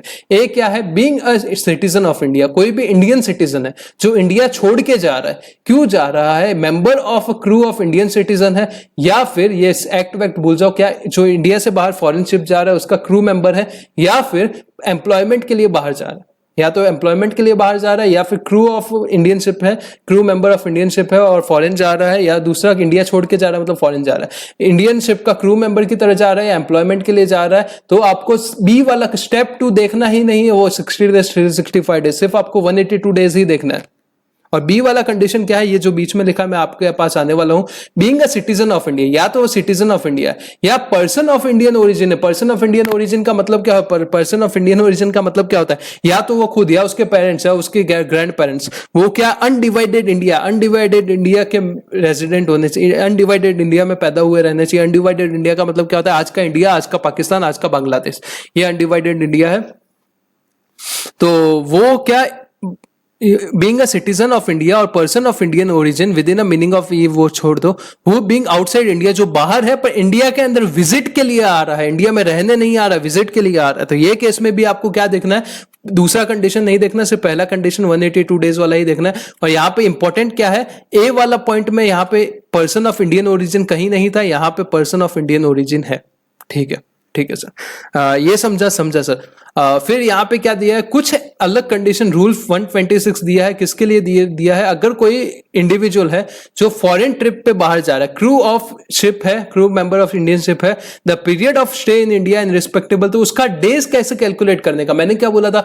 प्रॉब्लम कहाँ होता है? महाराष्ट्र के कोई डॉकयार्ड से कोई शिप निकला, पहले केरला गया, केरला से तमिलनाडु में रिवर्स ले, पहले आंध्र प्रदेश गया, फिर वहां से तमिलनाडु गया, फिर वहां से केरला गया, फिर वहां से इंडिया छोड़ा। तो भाई किस दिन मानो कि इंडिया छोड़ के गया, मतलब रेसिडेंशियल स्टेटस निकालू कहां से? तो वो तकलीफ हो रहा था। तो मैंने क्या बोला? वो 2 पीरियड रहेंगे, वो डेट से लेके वो डेट तक वो पीरियड इंडिया में नहीं है ऐसा माना जाएगा। समझो कि वो कंटिन्यूस डिस्चार्ज सर्टिफिकेट करके एक सर्टिफिकेट था, पता है उस दिन में जिस दिन ज्वाइनिंग का डेट डाला है, समझो आज का डेट डाला है 7 सितंबर और डिस्चार्ज का डेट डाला है उसमें 31 दिसंबर, तो 7 सितंबर से लेकर 31 दिसंबर वो क्या माना जाएगा? वो इंडिया में था ही नहीं।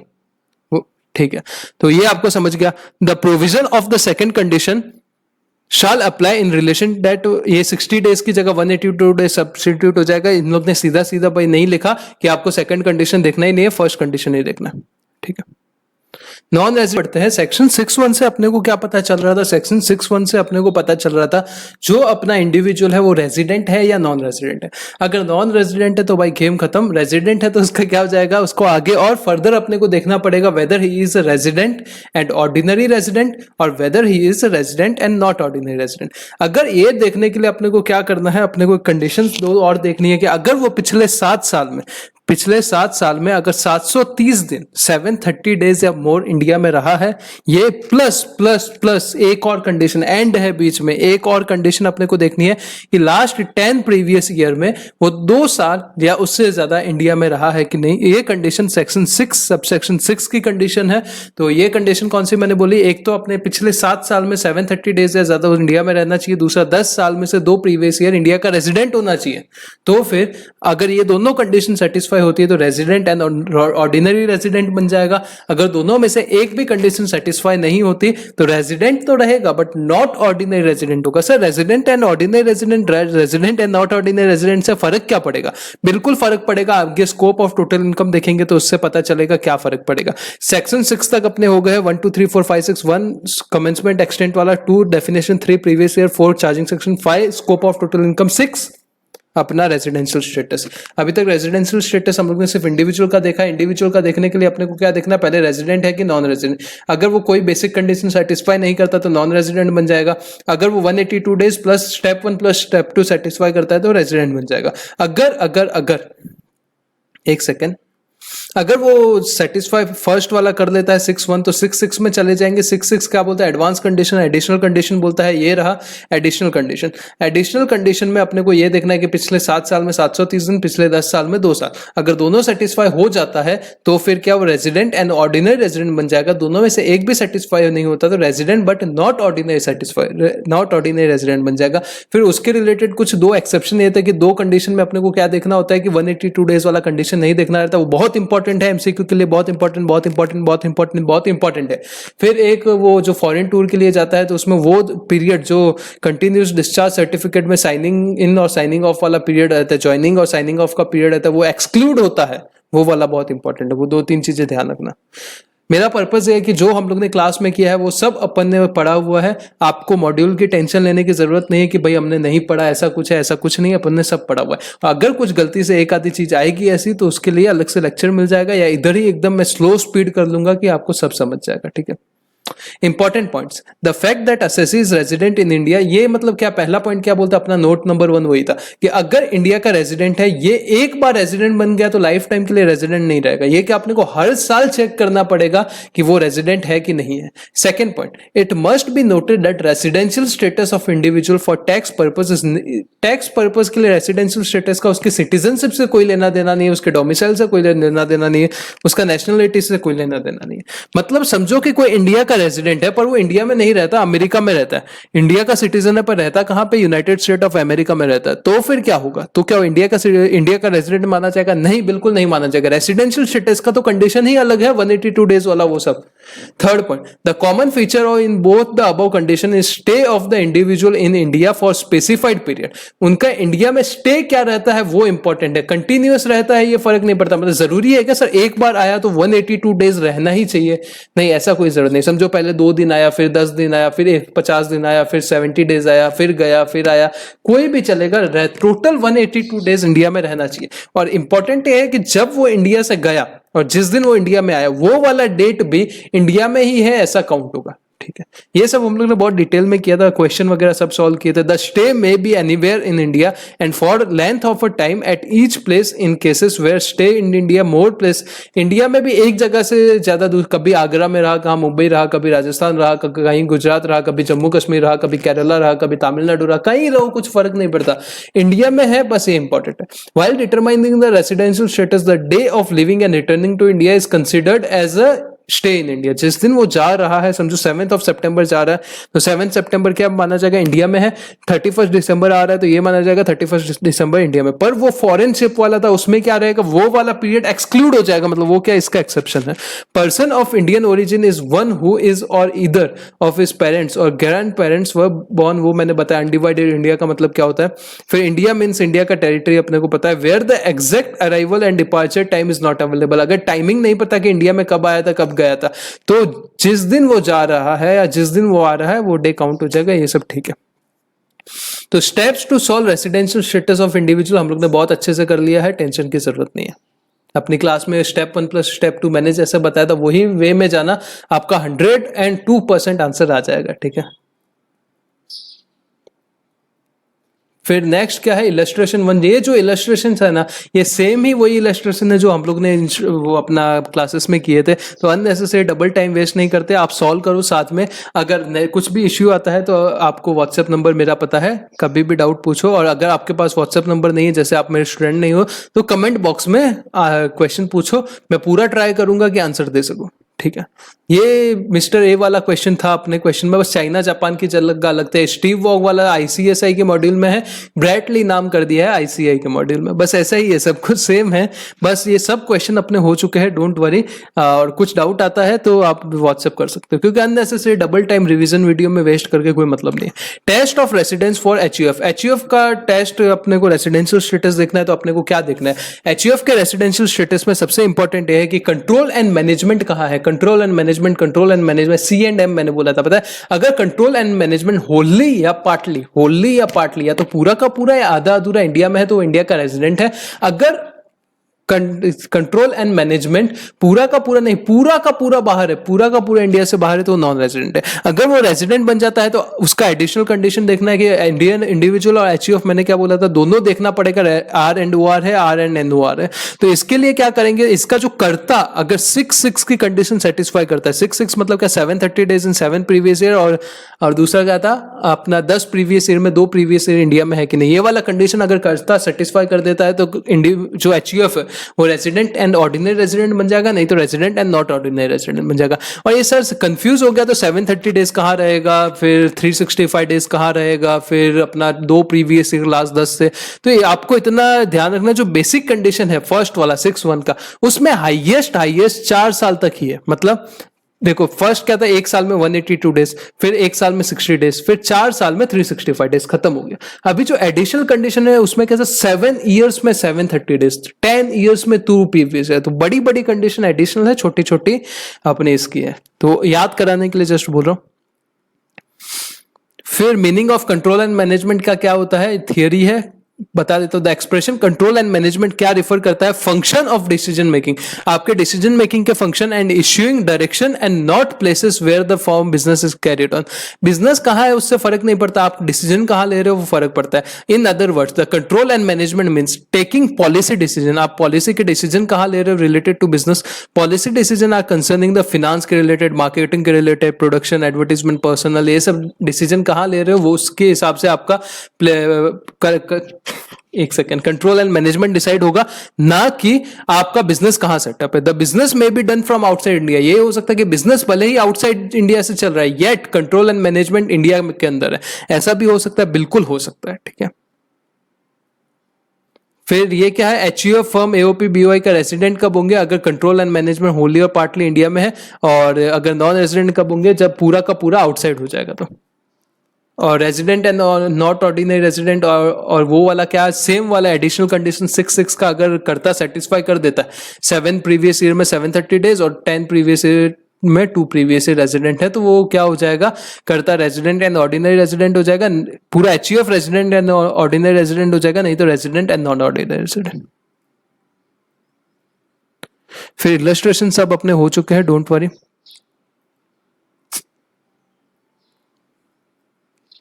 आपको क्या करना है, एक चीज ध्यान रखना, ये आपके मॉड्यूल में बहुत सारी चीजें दी हुई है, मतलब मुझे अननेसेसरी बोलना नहीं चाहिए, पर मेरे हिसाब से, क्योंकि मैंने आपके पेपर एनालिसिस किए थे, उस हिसाब से आपको ज्यादा से ज्यादा वो जो आपका स्कैनर आता है उससे ही क्वेश्चन सॉल्व करो। ये एक बार सुन लो और आगे बढ़ो। देखो कितने बड़े बड़े वीडियो बन रहे हैं, ये रिवीजन मैं एकदम फास्ट जा रहा हूँ, एक कंसेप्ट को रिपीट भी नहीं कर रहा हूँ। क्लासेस में हम लोग ने कितना रिपीट किया, रिपीट भी नहीं करो, एक एक करके आगे बढ़ रहा हूँ, फिर भी अपना इतना टाइम वेस्ट हो रहा है, जबकि मैं 1.5x की स्पीड में बोले जा रहा हूँ। तो आपको क्या करना है, एक बार सुन लेना है, उसके बाद आपको क्वेश्चन सॉल्व करने हैं, क्वेश्चन सॉल्व करने हैं, क्वेश्चन सॉल्व करने हैं। जितने ज्यादा क्वेश्चन सॉल्व कर सकते हो उतने ज्यादा करो, it will be beneficial to you. अभी कंपनीज का रेसिडेंशियल स्टेटस चेक करना है, तो सबसे पहले क्या देखना है, इंडियन कंपनी, जो इंडियन कंपनी है वो हमेशा ही रेजिडेंट रहेगी। इंडियन कंपनी जो है वो हमेशा रेजिडेंट रहेगी, इंडियन कंपनी हमेशा रेजिडेंट रहेगी। तो सर इंडियन कंपनी के अलावा कोई कंपनी है, जैसे फॉरेन कंपनी है, वो इंडिया की रेजिडेंट बन सकती है, बिल्कुल बन सकती है, अगर उसका पोएम इंडिया में। पोएम क्या गाना, क्या गाने की बात करेगा, नहीं।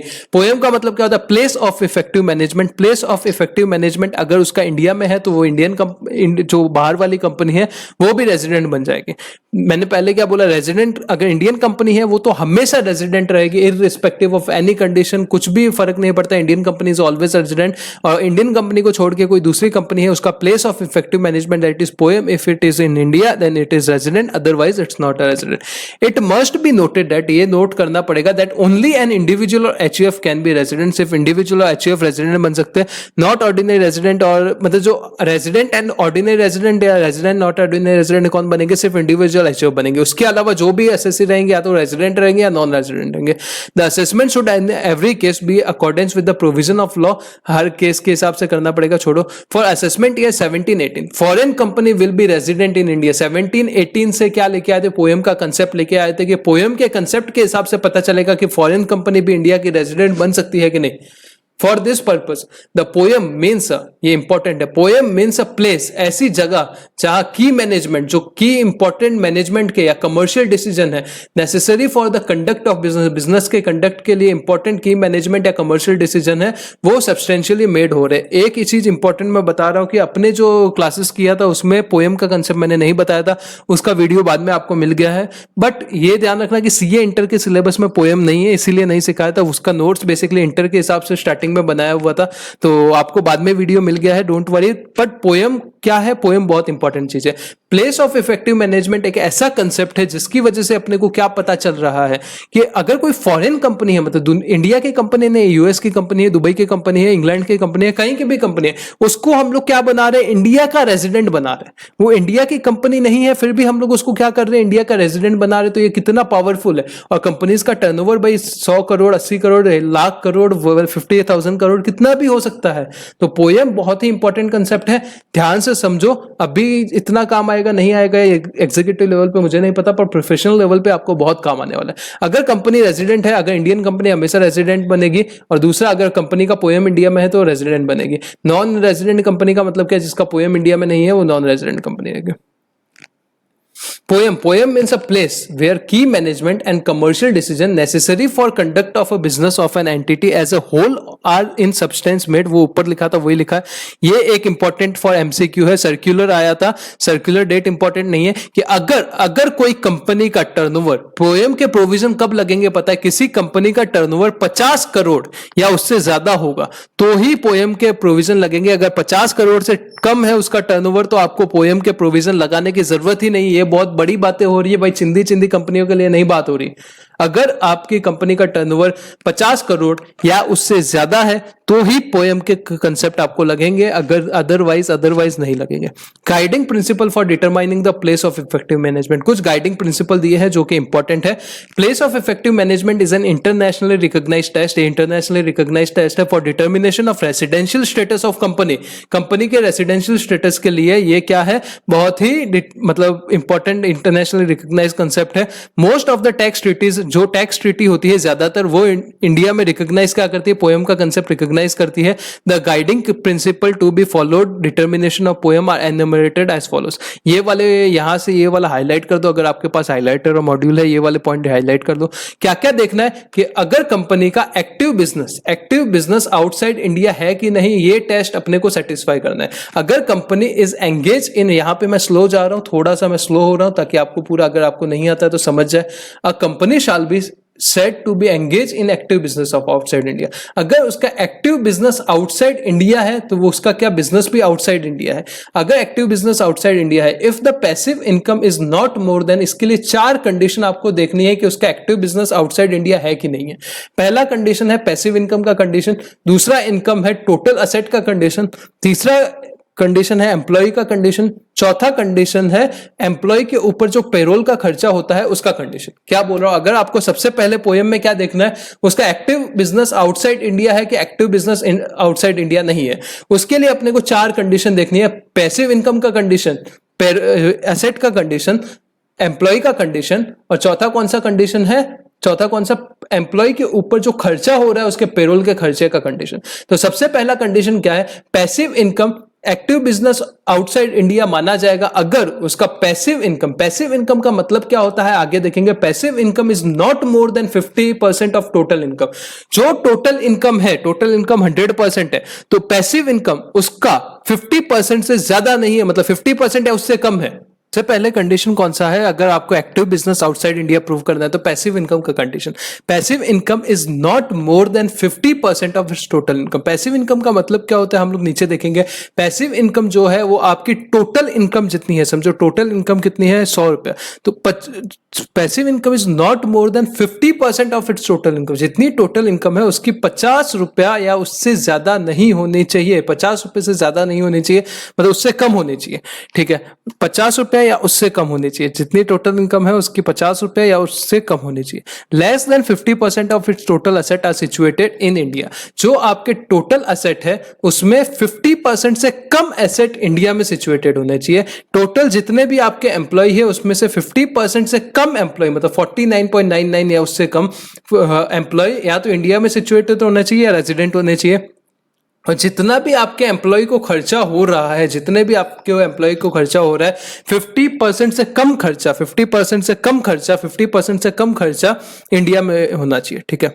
जो मतलब एम्प्लॉय है वो इंडिया में होने चाहिए। बेसिकली मतलब क्या है, और ये चारों में एंड वाला कंडीशन है, मतलब ये चारों कंडीशन सेटिस्फाई होगी तो आपका एक्टिव बिजनेस आउटसाइड इंडिया माना जाएगा। पहला पैसिव इनकम, पैसिव इनकम 50% या उससे कम कितना टोटल इनकम का होना चाहिए। फिर असेट, एम्प्लॉय या एम्प्लॉय के ऊपर खर्चा 50% से कम इंडिया में होना चाहिए, या एम्प्लॉय है तो उनके रेजिडेंट पे होना चाहिए, ठीक है। ये पर्पस के लिए इनकम का मतलब क्या होता है, as computed for tax purpose in accordance with the laws of country of incorporation. जो कंट्री में इनकॉर्पोरेट हुआ है वो हिसाब से, वो लॉ से, अगर कानून नहीं है तो बुक्स ऑफ अकाउंट्स के हिसाब से, या फिर वो कंट्री, वो law of country of incorporation does not require such computation. अगर मतलब वो कानून नहीं है तो क्या आप बुक्स ऑफ अकाउंट से निकालो। वैल्यू ऑफ एसेट का मतलब करते हैं द वैल्यू ऑफ एसेट की। वैल्यू ऑफ एसेट का मतलब क्या होता है, तो वैल्यू ऑफ एसेट के केस में आपको 3-4 पार्ट में डिवाइड कर देना है। 3 पार्ट में बेसिकली, अगर सामने वाला एसेसी जो है फॉरेन कंपनी वो क्या फॉलो कर रही है, अगर वो इंडिविजुअल ब्लॉक सिस्टम फॉलो कर रही है, मतलब इंडिविजुअल एसेट सिस्टम फॉलो कर रही है, दूसरा अगर वो ब्लॉक वगैरह सिस्टम फॉलो कर रही है, और तीसरा अगर वो कंपनी वहां पे इन केस ऑफ अदर एसेट, बाकी कोई एसेट है तो वो केस में क्या करना है। सबसे पहले अगर इंडिविजुअल डेप्रिशिएबल एसेट वाला वो फंडा यूज कर रही है, मतलब एक एसेट पे डेप्रिशिएशन क्लेम कर रही है, तो अपने को क्या करना है, शाल बी एवरेज लेना है। एवरेज किसका लेना है, वैल्यू फॉर टैक्स पर्पस। वहां पे जो टैक्स पर्पस के रिलेटेड, मतलब WDV जो है उसका वैल्यू का एवरेज लेना है। Of country of incorporation of company, जो भी कंट्री ऑफ इनकॉर्पोरेशन है फॉरेन कंपनी का, eight beginning and at the end of the previous है। WDV ले लो, WDV का ओपनिंग बैलेंस, WDV का क्लोजिंग बैलेंस, इसका एवरेज ले लो। ये आपको क्या लेना है, वैल्यू ऑफ एसेट लेना है। क्यों लेना है, क्योंकि less than 50% of value of asset वाला कंडीशन था ना। फिर अगर वो सामने वाली block of asset method follow करिए तो आपको क्या करना है, if block of asset system ले रही है फॉर डेप्रिसिएशन, तो अपने को एवरेज ले लेना है। किसका एवरेज लेना है, ब्लॉक का एवरेज लेना है, वो जो भी कंट्री का WDV है उस हिसाब से ओपनिंग और क्लोजिंग का। और इन case of any other asset, कोई दूसरे तरीके का, तीसरे तरीके का ही एसेट है, तो जो बुक्स ऑफ अकाउंट्स में वैल्यू दी है वो वैल्यू ले लो, और वो हिसाब से कंप्यूट कर लो कि 50% से ज्यादा इंडिया में है, 50% से ज्यादा वो बाहर है कि नहीं है, उस हिसाब से ABUI के लिए। फिर नंबर ऑफ एम्प्लॉइज देखने हैं, तो नंबर ऑफ एम्प्लॉइज के लिए क्या लेना है अपने को, फिर एवरेज लेना है। हर जगह एवरेज लेना है, average of number of employees as at beginning and at the end of the year, and shall include persons who do not employed directly by the company perform task similar to, मतलब जरूरी नहीं है कि वो employ permanent ही होना चाहिए, temporary हो तो भी चलेगा, कैजुअल हो तो भी चलेगा, कॉन्ट्रैक्ट बेसिस पे हो तो भी चलेगा। पर जो एम्प्लॉय ओपनिंग डे पे है, लास्ट डे पे है, उसका एवरेज ले लो। एवरेज लेके अपने को इस हिसाब से कैलकुलेट करना। पेरोल का मतलब क्या होता है, पेरोल का मतलब cost of salary, wages, bonus and all employ compensation including तो रिलेटेड पेंशन। जितने भी आप पेमेंट कर रहे हो एम्प्लॉय को, फॉर सैलरी कर रहे हो, वेजेस कर रहे हो, बोनस कर रहे हो, एम्प्लॉय कंपेंसेशन वगैरह पे कर रहे हो, सब इंक्लूड हो जाएंगे पेरोल में। हेड ऑफिस का मतलब क्या होता है, जो हेड ऑफिस है वो हेड ऑफिस है। Passive income most important, star mark करो अगर MCQ आएगा तो यहां से आएगा। पैसिव इनकम का मतलब क्या होता है, आपका इनकम फ्रॉम हाउस प्रॉपर्टी से कौन सा इनकम आता है, रेंट आता है, रेंट पैसिव इनकम है। इनकम फ्रॉम अदर सोर्सेस में आपका कैपिटल गेन से कौन सा आता है, कैपिटल गेन पैसिव इनकम है। इनकम फ्रॉम अदर सोर्सेस में आपका डिविडेंड पैसिव इनकम है, इंटरेस्ट पैसिव इनकम है, और रॉयल्टी वगैरह पैसिव इनकम है, इस हिसाब से। और अगर आप कोई क्या करते हो, कोई आप सेल और परचेज दोनों किससे कर रहे हो, एसोसिएट एंटरप्राइज से कर रहे हो। मतलब परचेज भी एसोसिएट एंटरप्राइज से करके सेल भी एसोसिएट एंटरप्राइज को कर देते हो, तो ये पैसिव इनकम है। तो मैंने क्या बोला, अगर परचेज से दोनों होना चाहिए, किससे, एसोसिएट एंटरप्राइज से, तो वो क्या आपका पैसिव इनकम है। उसके बाद इंटरेस्ट, रॉयल्टी और फिर कैपिटल गेन, रेंट, इंटरेस्ट, ये सब पैसिव इनकम है। पर जिसका काम ही इंटरेस्ट कमाना है, जैसे बैंक हो गई, फाइनेंशियल कॉर्पोरेशन है, ये सब के लिए इंटरेस्ट पैसिव इनकम नहीं है, क्योंकि इंटरेस्ट इनकम मेन इनकम है। Passive income of company shall be aggregate of, aggregate total, किसका total? Income of the transaction where, ऐसा ट्रांजैक्शन जहां पे both purchase and sales of goods, दोनों परचेस और सेल कहां से हो रहा है? एसोसिएट एंटरप्राइज से हो रहा है, plus income of royalty, dividend, capital gain, interest, rent. कैसे याद रखना? इनकम फ्रॉम हाउस प्रॉपर्टी से रेंट आता है, कैपिटल गेन से कैपिटल गेन आता है, अदर सोर्सेज से इंटरेस्ट, रॉयल्टी, डिविडेंड आ रहा है, ठीक है। फिर नोट दिया है any income by way of interest shall not be considered to be passive income. ये लोगों के लिए इंटरेस्ट पैसिव इनकम नहीं माना जाएगा। किसके लिए? जिनका काम ही इंटरेस्ट कमाना है, जैसे पब्लिक फाइनेंशियल इंस्टीट्यूशन हो गया, बैंकिंग बिजनेस हो गया, जिसका काम ही इंटरेस्ट कमाना है, उनके लिए इंटरेस्ट पैसिव इनकम नहीं है। सीनियर मैनेजमेंट का मतलब क्या होता है? सीनियर मैनेजमेंट कंपनी मतलब एमडी वगैरह, जो भी managing director, CEO, financial director, CFO, COO, ये सब जो भी बड़े बड़े लोग होते हैं वो क्या आपके सीनियर मैनेजमेंट में आ जाता है। फिर determination of poem will depend upon the fact and circumstances given in the case. जो आपका केस दिया रहेगा उसमें जो फैक्ट एंड सर्कमस्टेंसेस दिए रहेंगे उस हिसाब से आपको पोएम कैलकुलेट करना है। The poem concept is the substance over form, मतलब सब्सटेंस इंपॉर्टेंट है ओवर फॉर्म, मतलब आपको जेन्युइनिटी देखना है, सब्सटेंस देखना है, फॉर्म पे नहीं जाना है, सब्सटेंस पे देखना। आपका अकाउंटिंग का प्रिंसिपल पता है, substance over form. It may be noted that an entity may have more than one place of management, एक से ज्यादा प्लेस ऑफ मैनेजमेंट हो सकते हैं, but place of effective management कभी भी एक से ज्यादा नहीं हो सकता। But it can have only one place of effective management at one point of time since residence is to be determined for each year. आपको हर साल रेसिडेंशियल स्टेटस निकालना पड़ता है, पोएम भी आपको हर साल निकालना पड़ेगा। इसमें पोएम में सबसे इंपॉर्टेंट क्या है? ये देखो, ये जो कंडीशंस थी वो इंपॉर्टेंट है, प्लस वो 50 करोड़ वाला इंपॉर्टेंट है। अगर 50 करोड़ से कम है तो पोएम लगेगा ही नहीं, वो इंपॉर्टेंट है। The process of determination of POEM would be primarily based on the fact to face आपको देखना है, ऐसा कोई थंब रूल नहीं है, फैक्ट टू फैक्ट बेसिस पे आपको पोएम का डिटर्मिनेशन करना है, ठीक है। Determination of poem if active business outside India, अगर एक्टिव बिजनेस आउटसाइड इंडिया होता है ऊपर का, तो आपको पोएम कैसे निकालना है? The POEM in case of company engage in ABOI shall be presume to be outside India, माना जाएगा आउटसाइड इंडिया इफ, मतलब 4 कंडीशन सेटिस्फाई होगी, उसके बाद देखना है अगर majority of board of meeting, मतलब बोर्ड ऑफ डायरेक्टर की majority of meeting outside India होती है तो क्या पोएम आउटसाइड इंडिया है? नहीं तो पोएम इनसाइड इंडिया। मतलब 4 कंडीशन पहले देख ले, फिक्स असेट का कंडीशन, फिर एम्प्लॉय का कंडीशन, एम्प्लॉय के पेरोल का कंडीशन, और फिर एक और कौन सा कंडीशन था? पैसिव इनकम का कंडीशन। ये चारों कंडीशन सेटिस्फाई हो जाता है तो 5वां कंडीशन अपने को देखना है कि बोर्ड ऑफ डायरेक्टर का मीटिंग, मेजोरिटी ऑफ बीओडी का मीटिंग कहा आउटसाइड इंडिया हो रहा है तो पोएम आउटसाइड इंडिया है, नहीं तो पोएम इनसाइड इंडिया है, ठीक है। Not exercise their power, फिर क्या है? However, it is established that board of director of the company are standing aside and not exercise their power. अगर board of director अपना power exercise नहीं कर रहे और such exercise, वो power कौन exercise कर रहा है? होल्डिंग कंपनी exercise कर रहा है, और any other person जो इंडिया में रेजिडेंट है वो power exercise कर रहा है, तो फिर पोएम जो है वो इंडिया में माना जाएगा। मतलब क्या बोला कि अगर बोर्ड ऑफ डायरेक्टर है वो अपना पावर एक्सरसाइज ही नहीं कर रहे, पावर ऑफ एक्सरसाइज कोई आदमी और कर रहा है, बोर्ड ऑफ डायरेक्टर बाहर मीटिंग कर रहे, पर इंडिया में बैठ के वो क्या कर रहा है? वो डिसीजन ले रहा है, तो वो क्या माना जाएगा?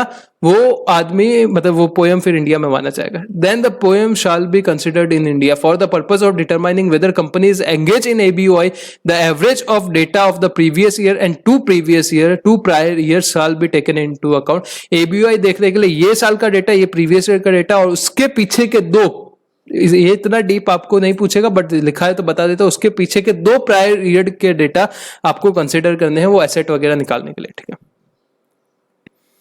अगर एक्टिव बिजनेस आउटसाइड इंडिया नहीं है तो उसके अलावा भी कोई डिटर्मिनेशन का पोएम का तरीका है क्या? हाँ है। फर्स्ट स्टेज क्या है? आइडेंटिफिकेशन और ascertaining the person who actually make the key management and commercial decision.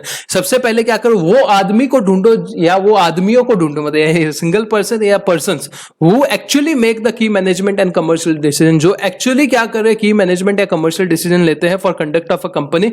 और सेकंड स्टेज पे क्या देखना है? डिटर्मिनेशन ऑफ प्लेस, ऐसी जगह ढूंढो जहां पे डिसीजन हो रहा है। पहला क्या पर्सन ढूंढो, स्टेप 2 में क्या देखना है? स्टेज 2 में आपको प्लेस ढूंढो जहां पे क्या डिसीजन ले रहे हैं। फिर नोट क्या है? The place where key management decision are taken would be more important than the place.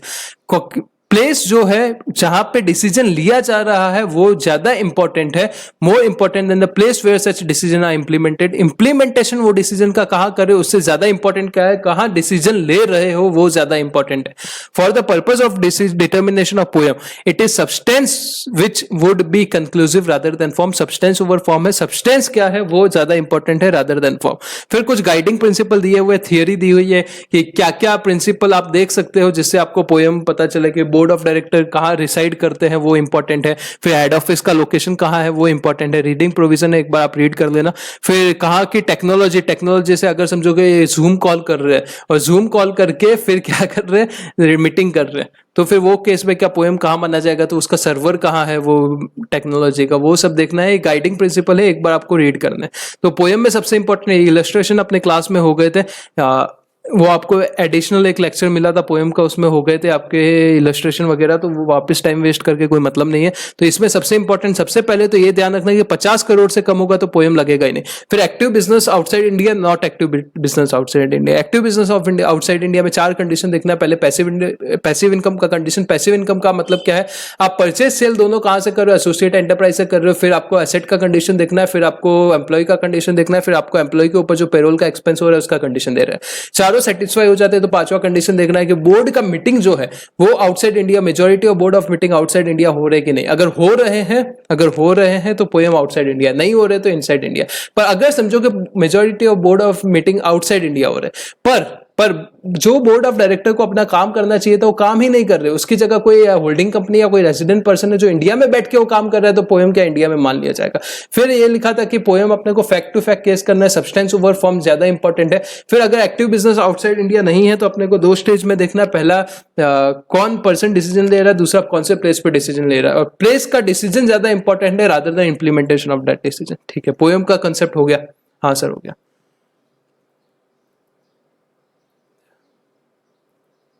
फिर meaning and scope of total income section 5 बोलता है। सेक्शन 5 क्या बोलता है, to calculate the total income it is essential to understand, 3 चीजें समझनी जरूरी है। रेसिडेंशियल स्टेटस सेक्शन 6 हम लोग ने समझ लिया। Time when income is earn, जैसे जीएसटी में अपना टाइम ऑफ सप्लाई होता है ना, वैसे कब टाइम, कौन से टाइम पे इनकम अर्न हुआ था, उससे क्या पता चलता है, उससे यह पता चलता है कि अपना प्रीवियस ईयर कौन से प्रीवियस ईयर की इनकम है। और फिर क्या, what is to be included in income, income के अंदर क्या क्या इंक्लूड होना चाहिए वो अपने को आगे आगे समझेगा। फिर सेक्शन 4 क्या बोलता था, चार्जिंग सेक्शन बोलता था the meaning and scope of expression of total income is content in the section 5। Section 5 बोलता है, सेक्शन 5 4 चीजें बोलता है जो मैंने आगे बताई थी, फिर एक बार बात करेंगे। The total income of the assessee can not be determine, ये डिटरमाइन नहीं हो सकती unless we know the residential status in India. अगर वो रेजिडेंट है, उसके बिना रेजिडेंशियल स्टेटस जब तक उसका पता नहीं है तब तक हम लोग ये नहीं पता लगा सकते कि उसकी टोटल इनकम जो है वो कैसे कंप्यूट करें। The scope of total income and consequently the liability of income tax, तो टोटल इनकम और उसकी इनकम टैक्स की liability depend upon the following fact, ये फैक्ट्स के ऊपर ये डिपेंड करेगी। एक तो रेसिडेंशियल स्टेटस, दूसरा इनकम इंडिया में, प्लेस ऑफ एक्रू और अराइज ऑफ इंडिया, मतलब इंडिया में इनकम एक्रू हो रही है, इंडिया से बाहर हो रही है, exact place and time, exact कौन से टाइम पे और कौन से प्लेस पे इनकम एक्रू हो रही है, रिसीव हो रही है, वो ये सब थियरी पार्ट है। इंपॉर्टेंट पार्ट हम लोग ने क्लास में स्टार्ट कर लिया था कि कौन सा इंपॉर्टेंट है, वो इंपॉर्टेंट। ठीक है,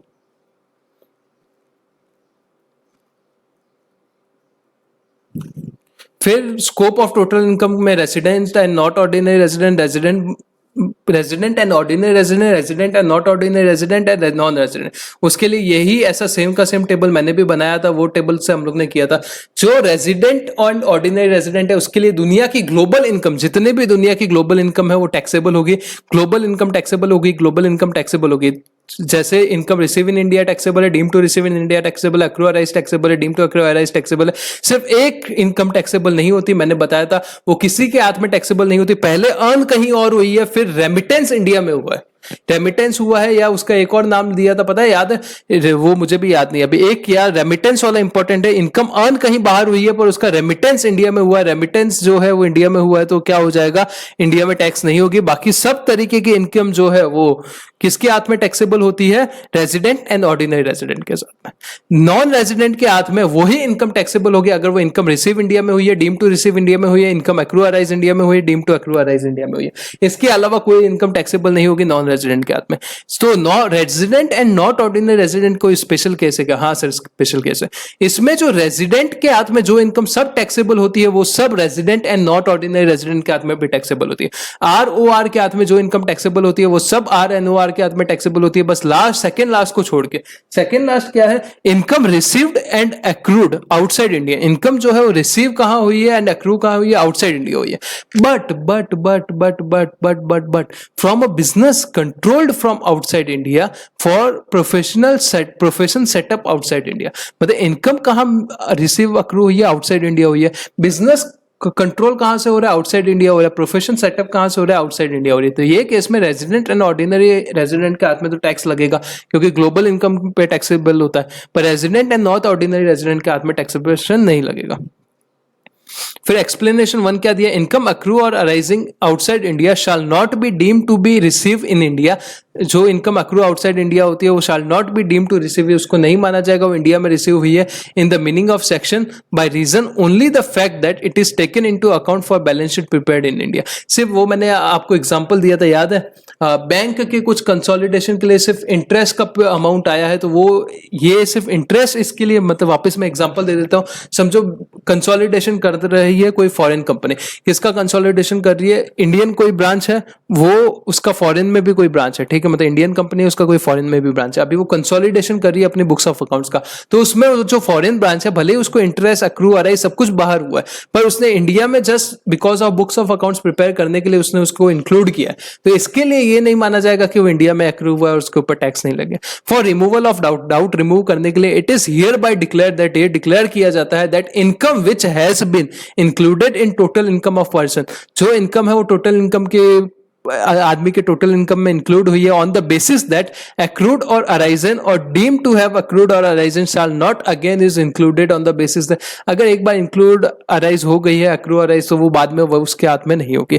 ये बेसिकली आपको जो आपके मॉड्यूल में दिया है वो प्रॉपर तरीके से सेक्शन वाइज नहीं दिया है, इन्होंने कुछ अपना ही एक्सट्रैक्ट निकाला है, नहीं तो प्रॉपर कैसे होता है, सेक्शन 5 में से सेक्शन 7 निकलता है, सेक्शन 9 निकलता है। सेक्शन 5 क्या बोलता है, इनकम रिसीव इन इंडिया और income deem to receive in India, deem to receive in India section 7 हो जाता है, और एक्रू अराइज इन इंडिया और deem to accrue arise in India, deem to accrue arise in India section 9 हो जाता है। तो 1 2 3 4 5 6 7 8 9 ऐसा हम लोग ने क्लास में किया था, पूरे सेक्शन सब आपको मुंह पे बाय हेड हो जाएंगे। एक सेकेंड थोड़ा सांस ले लो आप भी, एक सेकेंड।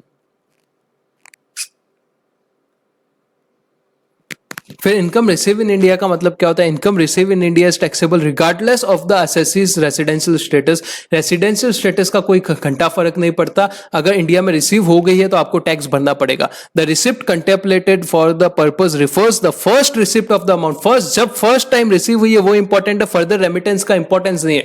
अगर बाद में रेमिटेंस हुई, समझो एग्जांपल मैं देता हूं कि समझो पहले लंदन में इनकम ले ली, बैंक में डाल दी, फिर उसको बाद में इंडिया में रेमिट हुआ है तो इंडिया में टैक्सेबल नहीं होगा, इंडिया में ही इनकम रिसीव होगी तो इंडिया में टैक्सेबल होगा। For instance if A receive his salary at Delhi, Delhi में उसको सैलरी रिसीव होता है, and send the same to his father, बाद में उसको क्या भेजता है, बाद में वो अपने पापा को भेज देता है। The salary income of A is a receipt of a tax purpose only in hand of A, ये सिर्फ ए के हाथ में टैक्सेबल होगी। His father can not also be set the receiver of income, ये नहीं माना जाएगा कि उसके फादर के हाथ में भी रिसिप्ट है और टैक्स लगा हुआ, ऐसा नहीं कर सकते। फिर method of accounting, method of accounting क्या है, the although receipt of income is not a sole test of its taxability, सिर्फ रिसिप्ट ऑफ इनकम ही उसकी सोल टैक्सेबिलिटी का वो बेस नहीं बन सकता। The receipt income would be primary basis for the determining the taxability of amount in cases where the assessee follows the cash system, जहां पे वो कैश सिस्टम अकाउंटिंग फॉलो करता है वहां पे रिसिप्ट बेसिस ही सिर्फ अपना वो बन सकता है। वेयर द असेसी फॉलोज, अगर असेसी मर्केंटाइल बेसिस करता है तो एक्रूअल बेसिस भी उसका इनकम माना जाता है। ये सब फालतू का ज्ञान लिखा हुआ है, अपने को जितना हम लोग ने किया था और उसके बाद एमसीक्यू सॉल्व कर लेना, बस बस बहुत इनफ है, मोर देन इनफ है। व्हाइल कंसीडर, बस पोयम वाला एक कंसेप्ट मैंने बाद में आपको दिया है क्योंकि वो सीए इंटर के सिलेबस में नहीं था, मुझे लगा स्टार्टिंग में मैंने सीए इंटर के लिए ही बैच स्टार्ट किया था उसकी वजह से, तो मैंने वो सीए इंटर वो के हिसाब से नोट्स बनाए थे, तो बाद में आपको मिल गया रहेगा। बाकी सब कुछ अपने नोट्स में इससे बेटर तरीके से जो कानून में लिखा हुआ है, मतलब एक्ट में लिखा हुआ है, उस बेसिस पे अपने नोट्स बने हैं, तो डोंट वरी, आपका बहुत अच्छे से हुआ है। While considering the receipt of income for tax purpose, अगर आप टैक्स पर्पस के लिए कोई रिसिप्ट को कंसीडर करते हो तो both place and date of its receipt must be taken into account. भाई इससे क्या करोगे, वो क्वेश्चन में ये सब थोड़ी पूछता है। चौथा पॉइंट क्या, for the purpose of taxation both actual and constructive receipt, जो एक्चुअल रिसिप्ट हो चुका है प्लस जो एक्रूअल बेसिस पे कंस्ट्रक्टिव रिसिप्ट है, दोनों को लेना है। हाँ भाई लेना है। Receive by some other person on behalf of assessee, किसी और पर्सन ने जो रिसिप्ट किया on behalf of assessee should be treated as a receipt, वो भी क्या रिसिप्ट ट्रीट होगा। The question of taxability of particular income receive by assessee depend upon its nature of income, वो क्या उसके नेचर ऑफ इनकम के ऊपर depend करेगा। For instance income from salary and interest on security would attract liability of tax immediately when it falls due the assessee regardless of actual. मतलब भाई salary का क्या होगा, सैलरी 12 महीने का, अभी 1 महीने का सैलरी एक्रू हो गया पर एक्चुअली रिसिप्ट नहीं हुआ, तो वो तो वैसे भी एक्रूअल बेसिस पे टैक्स हो ही जाएगा ना। ये जो सिंपल सी चीज है इसको और टफ कर दिया है मॉड्यूल ने, तो आपको ध्यान नहीं देना, आपको अपने नोट्स के ऊपर ही रहना, वही सब चीजें सेम टू सेम इंक्लूड की हुई है इजी लैंग्वेज में। फिर नेक्स्ट आता है income deem to be receive in India. Receive का मतलब तो इजी है, रिसीव का मतलब क्या, कहां पे रिसीव हुआ, सिंपल सी बात है। Income deem to receive in India क्या मतलब क्या होता है कि मान लिया जाएगा कि जो इनकम है वो डीम कर ली जाएगी कि वो इंडिया में रिसीव हुई है। इसका मतलब क्या, भले ही वो इंडिया में रिसीव नहीं हुई है, एक्चुअली वो इंडिया में नहीं रिसीव हुई है, पर for the purpose of income tax ये मान लिया जाएगा कि वो इनकम इंडिया में रिसीव हो चुकी है। तो डीम जहां जहां पे डीमिंग फिक्शन रहेगा इनकम टैक्स में, वहां वहां क्या रहेगा, वहां वहां पे इनकम टैक्स एक्ट बताएगा कि भाई कौन सी इनकम को हम लोग डीम मानेंगे। डीमिंग में का मतलब किसको हम लोग मान लेंगे ये चीज। तो सेक्शन 7 दिया हुआ है income deem to be receive in India के लिए, वो 3 पॉइंट याद करो सैलरी के रिलेटेड। एक तो पीएफ का था, एक एनपीएस का था, और फिर एक पीएफ के ऊपर इंटरेस्ट था। वो हम लोग ने एक चार्ट पढ़ा था, पता है यहाँ पे ये देखो 7.1 annual aggregation of previous year of balance standing in the credit of employ. ये सब ध्यान जाने दो, मैं बताता हूँ। वहां पे देखो हम लोग ने किया था यहाँ पे, एक second, income deem to receive in India 7.1 7.2 7.3 ये पड़ा। कंट्रीब्यूशन आप कर रहे हो किसमें, 12% से ज्यादा आरपीएफ में जो आपकी सैलरी जा रही है उसमें कंट्रीब्यूशन, और उसके ऊपर इंटरेस्ट कितना 9.5% है, उससे ज्यादा आप नहीं है एम्प्लॉयर बेसिकली। फिर कंट्रीब्यूशन 80 वाला, फिर अमाउंट ट्रांसफर टू यूआरपीएफ से लेके आरपीएफ में ट्रांसफर हो रहा है, कौन कर रहा है, एम्प्लॉयर का कंट्रीब्यूशन सिर्फ, ये क्या 7 वाला सेक्शन आ गया, यही income deem to receive in India है।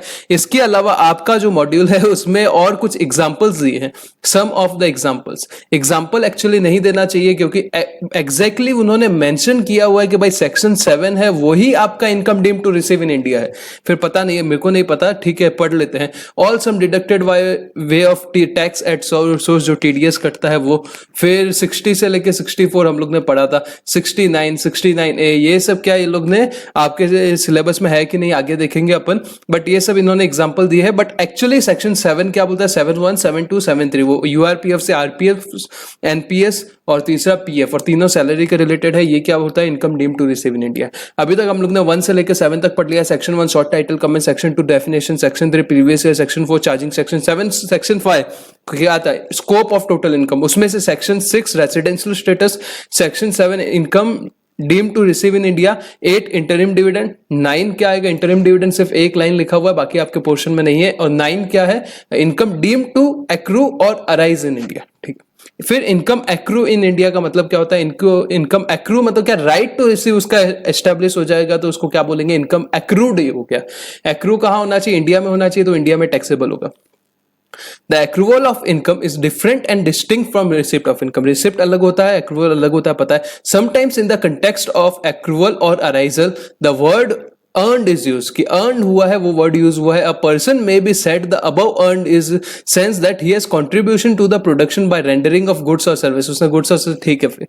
But in order to the income may be said to have accrued to him an additional element is necessary, that is he must have created a debt in his favor, उसने अपने लिए एक debt create किया रहना चाहिए। जैसे मैंने अपने को इंटरेस्ट का एग्जांपल दिया था, याद करो एक्रूअल के लिए, कि आपको इंटरेस्ट 6 मंथली मिलता है, पर जब आपका 3 मंथली हो जाता है, 3 मंथ कंप्लीट हो जाते हैं, तो समझो आपको 6 मंथ के टाइम पे आपको 10,000 रुपए इंटरेस्ट मिलने वाला है, पर उसका राइट तो आपके हाथ में कितना 5,000 रुपीज का अभी एस्टेब्लिश हो गया ना, कि अभी आप वो क्लोज वगैरह करोगे तो 5,000 रुपीज इंटरेस्ट तो आपको अभी भी मिलेगा। तो राइट मिल गया, मतलब क्या, आपने डेटर खड़ा कर दिया है 5,000 का। Income is said to accrue when it comes into existence for the first time और at a point of time when the right of receive to income, right to receive, यही वर्ड आपको याद रखना है, बाकी आपको कुछ ज्ञान याद नहीं रखता।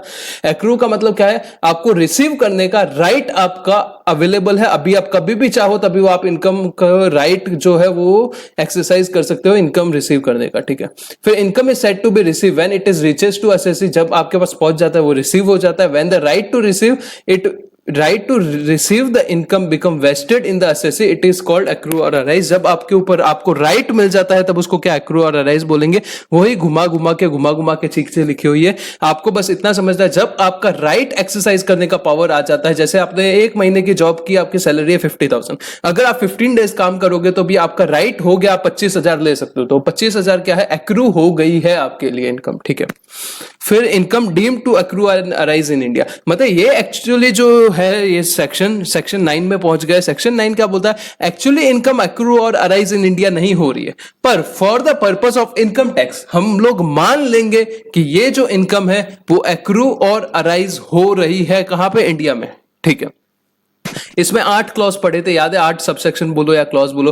पहला क्या पढ़ा था, एक पहले में 4 पार्ट थे। बिजनेस कनेक्शन था, कैपिटल एसेट से इनकम हो रही है, कैपिटल गेन हो रहा है, फिर कोई और एसेट की वजह से कोई और तरीके का इनकम हो रहा है। सेकंड क्या था, सैलरी। थर्ड भी salary. Fourth dividend. 5 interest. 6 royalty. 7 FTS.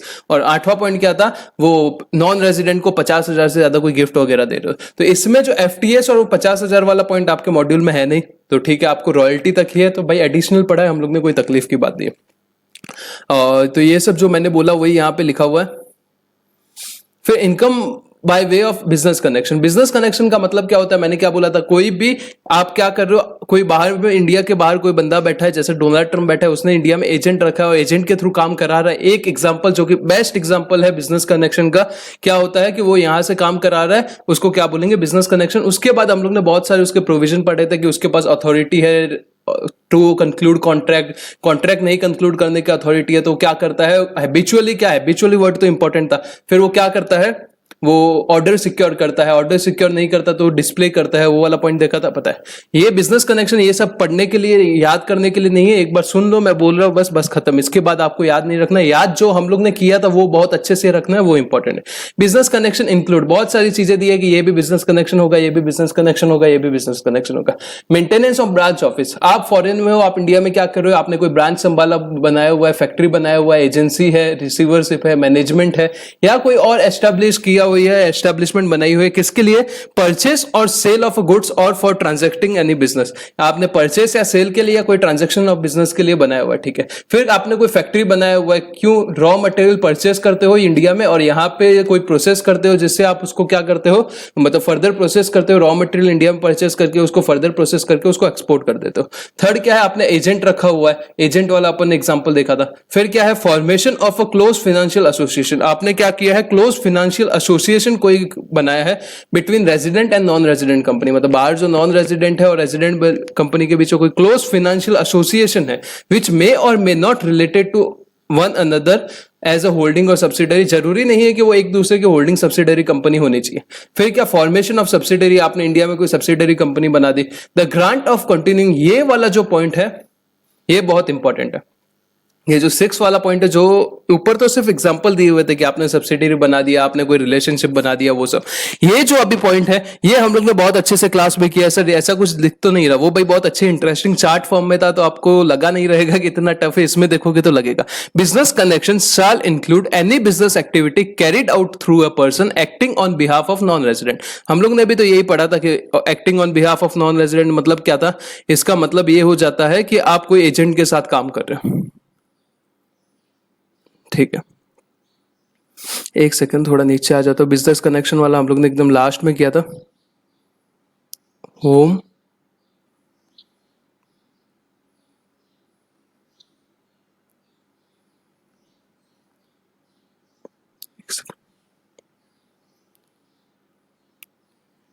business connection include business activity carried out through a person who is acting on behalf of non-resident। यही पॉइंट लिखा है, हाँ सर यही पॉइंट लिखा है। उसका मतलब क्या होता है, बिजनेस एक्टिविटी होनी चाहिए और वो थ्रू किसके होनी चाहिए, रेजिडेंट एजेंट के थ्रू होनी चाहिए, इसका मीनिंग ये है। फिर क्या, उसके पास अथॉरिटी होनी चाहिए, किसकी अथॉरिटी होनी चाहिए, हैबिचुअली एक्सरसाइज कर रहा है, क्या कर रहा है, या कंक्लूड कर रहा है, कॉन्ट्रैक्ट कर रहा है, किसके बिहाफ पे, नॉन रेजिडेंट के बिहाफ पे।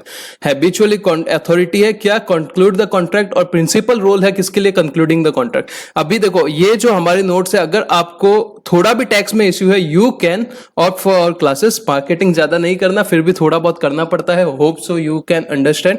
तो अगर आपको जस्ट 1500 रुपीज फ्लैट, उसमें आपको पूरे नोट्स दिए जाएंगे, पूरा रिवीजन। ये तो 4 या 5th टाइम चल रहा है, 3rd 4th टाइम चल रहा है अपना रिवीजन क्लास में ही। ये यूट्यूब पे free of cost study materials है, तो मैंने सबके लिए कर दिया, क्योंकि नोट्स सबसे इंपॉर्टेंट होते हैं। ऑलमोस्ट 2 साल लगे हैं ये बनाने के लिए। इसके लिए जस्ट थोड़ा सा एकदम almost lowest consideration I am charging. If you want you can opt, otherwise आप ये रिवीजन देखो, और इससे भी अगर आपके कंसेप्ट क्लियर हो रहे हैं तो गॉड ब्लेस यू, कोई तकलीफ नहीं है, ठीक है। फिर नेक्स्ट आते हैं, ही मस्ट हैव अथॉरिटी। उसके पास अथॉरिटी होनी चाहिए। किसकी अथॉरिटी होनी चाहिए? एक्सरसाइज कर रहा है क्या? कंक्लूजन ऑफ कॉन्ट्रैक्ट, मतलब वो इंडिया में बैठ के नॉन रेजिडेंट के रिलेटेड जो भी कॉन्ट्रैक्ट है वो कंक्लूड करता है on behalf of non resident, ठीक है। However if his activity are limited to purchase, सिर्फ गुड्स परचेस करने की है तो वो इसमें नहीं आएगा। फिर क्या, where he has such no authority, अगर उसके पास अथॉरिटी नहीं है किसके लिए? कंक्लूड कॉन्ट्रैक्ट करने के लिए, बट वो हैबिचुअली इंपॉर्टेंट वर्ड है कि वो रोज का रोज ये काम करता रहता है उसके लिए। मेंटेन क्या करता है? स्टॉक ऑफ गुड्स मेंटेन कर रहा है उसके लिए, ठीक है, नॉन रेजिडेंट के लिए। अभी सेकंड पॉइंट अपना भी सेम था क्या सर? बिल्कुल सेम था। अगर उसके पास अथॉरिटी नहीं है तो क्या कर रहा है? स्टॉक ऑफ गुड्स मेंटेन करता है, डिलीवर करता है। फिर अगर दोनों नहीं है तो क्या करता है? हैबिचुअली सिक्योर करता है ऑर्डर, किसके लिए? नॉन रेजिडेंट के लिए। मतलब अगर कंक्लूजन ऑफ कॉन्ट्रैक्ट नहीं कर रहा है, कॉन्ट्रैक्ट कंक्लूजन नहीं कर रहा, तो वो सिर्फ परचेस कर सकता है। परचेस भी नहीं कर रहा है तो क्या सिर्फ ऑर्डर ले रहा है हैबिचुअली, तो भी क्या आ जाएगा आपका? ये इसके अंदर आ जाएगा, बिजनेस कनेक्शन में आ जाएगा। Business connection also establish where he habitually secures an order. क्या करता है? सिक्योर ऑर्डर करता है, मेनली या ओनली किसके लिए? नॉन रेजिडेंट के लिए। फर्दर इसके बाद ये जो पैराग्राफ लिखा हुआ है वो किसके रिलेटेड है पता है? ये जो नीचे हम लोग ने किया है उसके रिलेटेड है। तो हम लोग यहां से डायरेक्ट कर लेते हैं, अपना रिविजन फटाफट होना चाहिए। मिस्टर ए कौन था? नरेंद्र मोदी था। नरेंद्र मोदी इंडियन है, जो एजेंट है किसका? मिस्टर एक्स बराक ओबामा का एजेंट है। तो अगर वो सिक्योर ऑर्डर करता है, नरेंद्र मोदी किसका? बराक ओबामा का ऑर्डर सिक्योर करता है, वो उसका एजेंट है, तो वो क्या बिजनेस कनेक्शन बन जाएगा। मिस्टर वाई समझो डोनाल्ड ट्रंप है, अगर नरेंद्र मोदी डोनाल्ड ट्रंप का भी बिजनेस कनेक्शन और नरेंद्र मोदी और डोनाल्ड ट्रंप का भी बिजनेस कनेक्शन बन जाएगा। अगर अगर अगर एजेंट वो किसका? ओबामा का। अगर जो ओबामा है वो डोनाल्ड ट्रंप को कंट्रोल करता है, या अपना ट्रंप ओबामा को कंट्रोल करता है, या कोई तीसरा आदमी हिलरी क्लिंटन, ये मैंने एग्जांपल बहुत अच्छे से दिया था, अभी तो मैं बस फटाफट बोल रहा हूं। हिलरी क्लिंटन किसको कंट्रोल करती है? ओबामा या ट्रंप, दोनों को कंट्रोल करती है, ठीक है। तो भी बिजनेस कनेक्शन मोदी और ट्रंप का बन जाएगा।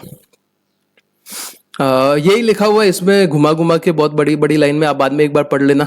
जो वो चार्ट बना के दिया ना, चार्ट में लिखा है। फिर no business connection India in following cases.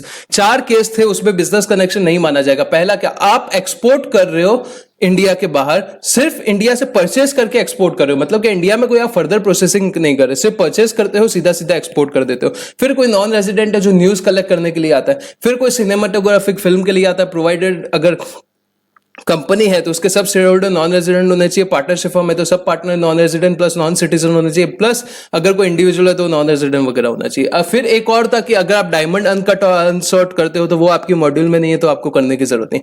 पहला पॉइंट क्या? इंडिया में आप आके परचेस करते हो, परचेस करके सीधा सीधा एक्सपोर्ट कर देते हो, तो बिजनेस कनेक्शन नहीं बनेगा। For the purpose of encouraging export, export बढ़ाने के लिए स्पेसिफिक टैक्स कंसेशन दिया गया है, providing that no income shall be deemed to accrue और arise in India to non-resident through or from his operation which are confined to purchase of goods in India। India में आप purchase कर रहे हो, किसके लिए? किसके लिए? इंडिया में आप सेल करने के लिए नहीं, एक्सपोर्ट करने के लिए परचेस कर रहे हो। मतलब सिर्फ इंडिया से परचेस करके सीधा सीधा आप क्या कर देते हो? एक्सपोर्ट कर देते हो। Consequently the exemption would not be available if the goods purchase in India and sold in India. अगर इंडिया में परचेस करके इंडिया में सेल कर दोगे तो आपका बिजनेस कनेक्शन बन जाएगा और आप income deem to accrue arise हो जाएगा। Further if the non resident works up in the raw material, वो आगे घुमा घुमा के लिए छोड़ो। फिर दूसरा क्या? कोई नॉन रेजिडेंट आता है किसके लिए? न्यूज एंड व्यूज कलेक्ट करने के लिए इंडिया में आता है, तो फिर वो क्या बिजनेस कनेक्शन नहीं माना जाएगा। फिर क्या? अगर कोई सिनेमाटोग्राफिक फिल्म के लिए नॉन रेजिडेंट आ रहा है तो non resident plus non citizen होना चाहिए। अगर कंपनी है तो कंपनी के सब शेयर होल्डर, पार्टनरशिप फर्म है तो सब पार्टनर, इंडिविजुअल तो खुद इंडिविजुअल, ठीक है। फिर सेकंड क्या? Income arising from any asset और प्रॉपर्टी। समझो कोई हाउस प्रॉपर्टी है, प्लांट एंड मशीनरी, फर्नीचर है, कोई भी है, नॉन रेजिडेंट इंडिया के बाहर बैठा है, उसका घर समझो इंडिया में, घर एक एग्जांपल है, उसके अलावा भी कोई एसेट हो सकते हैं इंडिया में है, इसमें से उसको रेंट मिल रहा है और सीधा का सीधा जो यहाँ पे टेनेंट रहता है वो उसके अकाउंट में ट्रांसफर कर देता है। इंडिया में कुछ है ही नहीं। फिर भी अगर इंडिया में एसेट पड़ा है तो इंडिया के एसेट में से जितनी भी इनकम आएगी वो नॉन रेजिडेंट के लिए deem to accrue and arise in India होगी। बस इसके अंदर यही लिखा है, घुमा घुमा के लिखा है, क्योंकि बाकी सब इमटेरियल होगा वेदर वो नॉन रेजिडेंट इंडिया में रहता है कि नहीं, वो सब फर्क नहीं पड़ता। ठीक है, लेक्चर बड़ा हो जाएगा, आप एक बार 10 सेकंड के लिए पॉज करो और पढ़ लो। कुछ डाउट है तो कमेंट बॉक्स में लिखो। बस इसका कहने का मतलब यही है कि अगर हाउस प्रॉपर्टी या प्लांट एंड मशीनरी, फर्नीचर, कोई भी एसेट इंडिया में पड़ा है, उससे कोई भी इनकम जनरेट हो रहा है, किसको हो रहा है? नॉन रेजिडेंट को हो रहा है। तो इनकम क्या होगा? Deem to accrue arise in India हो जाएगा। ठीक है, फिर कैपिटल एसेट। कैपिटल एसेट का मतलब क्या? कैपिटल गेन हो रहा है, आपको क्या हो रहा है? कैपिटल गेन हो रहा है। एसेट इंडिया में पड़ा है, इंडिया में एसेट पड़ा है, उसको आपने इंडिया में बेचा और पैसा भले ही बाहर चला गया। नॉन रेजिडेंट क्या आर्ग्यू करेगा? भाई पैसा तो मेरे हाथ में फॉरेन में आया है, भाई इंडिया में तो कुछ हुआ ही नहीं। तो गवर्नमेंट क्या बोलती है? भाई एसेट तो इंडिया का है ना। एसेट में कोई, अगर कोई एसेट इंडिया में बिका है और उससे कैपिटल गेन होता है तो income deem to accrue arise in India हो जाएगी। भले ही पैसा कहीं मिला है, किसने दिया, कुछ फर्क नहीं पड़ता। समझो एक नॉन रेजिडेंट ने दूसरे नॉन रेजिडेंट को एक कैपिटल एसेट इंडिया में बेचा। ट्रम्प टावर अपना है लोअर परेल में, मुंबई में। ठीक है, उसको सेल कर रहा है डोनाल्ड ट्रम्प, किसको? बराक ओबामा में, आउटसाइड यूएसए। यूएसए ही पैसा ले रहा है, यूएस में ही पैसा दे रहा है, कुछ नहीं हो रहा है, इंडिया में बस एसेट बिक रहा है। क्या टैक्स लगेगा? बिल्कुल, ये प्रोविजन के हिसाब से लगेगा, क्योंकि वो कैपिटल एसेट इंडिया में एग्जिस्ट करता था। ठीक है, फिर income of salary. Income of salary में क्या प्रोविजन है पता है? सैलरी के लिए क्या प्रोविजन है? इंडिया में सैलरी जो सर्विस है वो इंडिया में अगर रेंडर होगा, अगर वो इंडिया में सर्विस रेंडर होगा तो आपको इंडिया में टैक्स लगेगा, भले ही पैसा बाहर आप ट्रांसफर कर रहे हो। Income which is chargeable under head salary is deemed to accrue और arise in India in all cases when it is earned in India. Earn का मतलब क्या होता है? सर्विस कहां रेंडर किया। एक्चुअल प्लेस ऑफ एक्रूअल वगैरह क्या सब इममटेरियल है, कुछ फर्क नहीं पड़ता। However, अंडर सबसेक्शन 2 ऑफ, ये आपको कट कर दो, कोई प्रोविजन काम का नहीं। इसमें क्या लिखा है? अगर कोई इंडिया के पर्सन को इंडिया से बाहर आप सैलरी दे रहे हो, किसको? कोई जज है या कोई सिविल सर्वेंट है, उसको दे रहे हो, पर उसकी सर्विस कभी होनी चाहिए 15 अगस्त 1947 से पहले उसका अपॉइंटमेंट होना चाहिए। तो भाई इररिलेवेंट है, अभी कोई काम का नहीं है। फिर ये वाला पॉइंट आ जाओ, ये वाला पॉइंट इंपॉर्टेंट है, स्टार मार्क करो, क्वेश्चन बनेगा। ये हम लोग ने बहुत अच्छे से किया था। Income from salaries payable by government to citizen of India outside India. अगर गवर्नमेंट अपने सिटीजन को, मतलब इंडियन सिटीजन को, इंडिया से बाहर सैलरी दे रहा है, किसको देगा? डिप्लोमेट्स वगैरह को देगा, तो वो सैलरी टैक्सेबल होगा इंडिया में। टैक्सेबल होगा नहीं होगा वो बात की बात है। Income deem to accrue and arise in India होगा। Income from salaries payable by the government to citizen of India, Indian citizen को पेमेंट दे रहा है for service of rendering outside India is deem to accrue और arise in India. क्या होगा? Deem to accrue arise in India होगा। Even दो income is actually accruing outside India, actually तो अक्रू आउटसाइड ही हो रहा है ना। लंदन में समझो अमीश त्रिपाठी है, वो जो क्या डिप्लोमेट है, उसको सैलरी इंडियन गवर्नमेंट से जा रहा है। एक्चुअली इनकम अक्रू कहाँ हो रहा है? वो तो लंदन में काम कर रहा है, लंदन में सब कुछ कर रहा है, तो वहां पे अक्रू हो रहा है, पर इंडिया से पैसा जा रहा है ना। तो इसके लिए यहाँ पे क्या बोला? Deem to accrue arise. मान लेंगे कि वो इंडिया में डीम टू एक्रू अराइज होगा।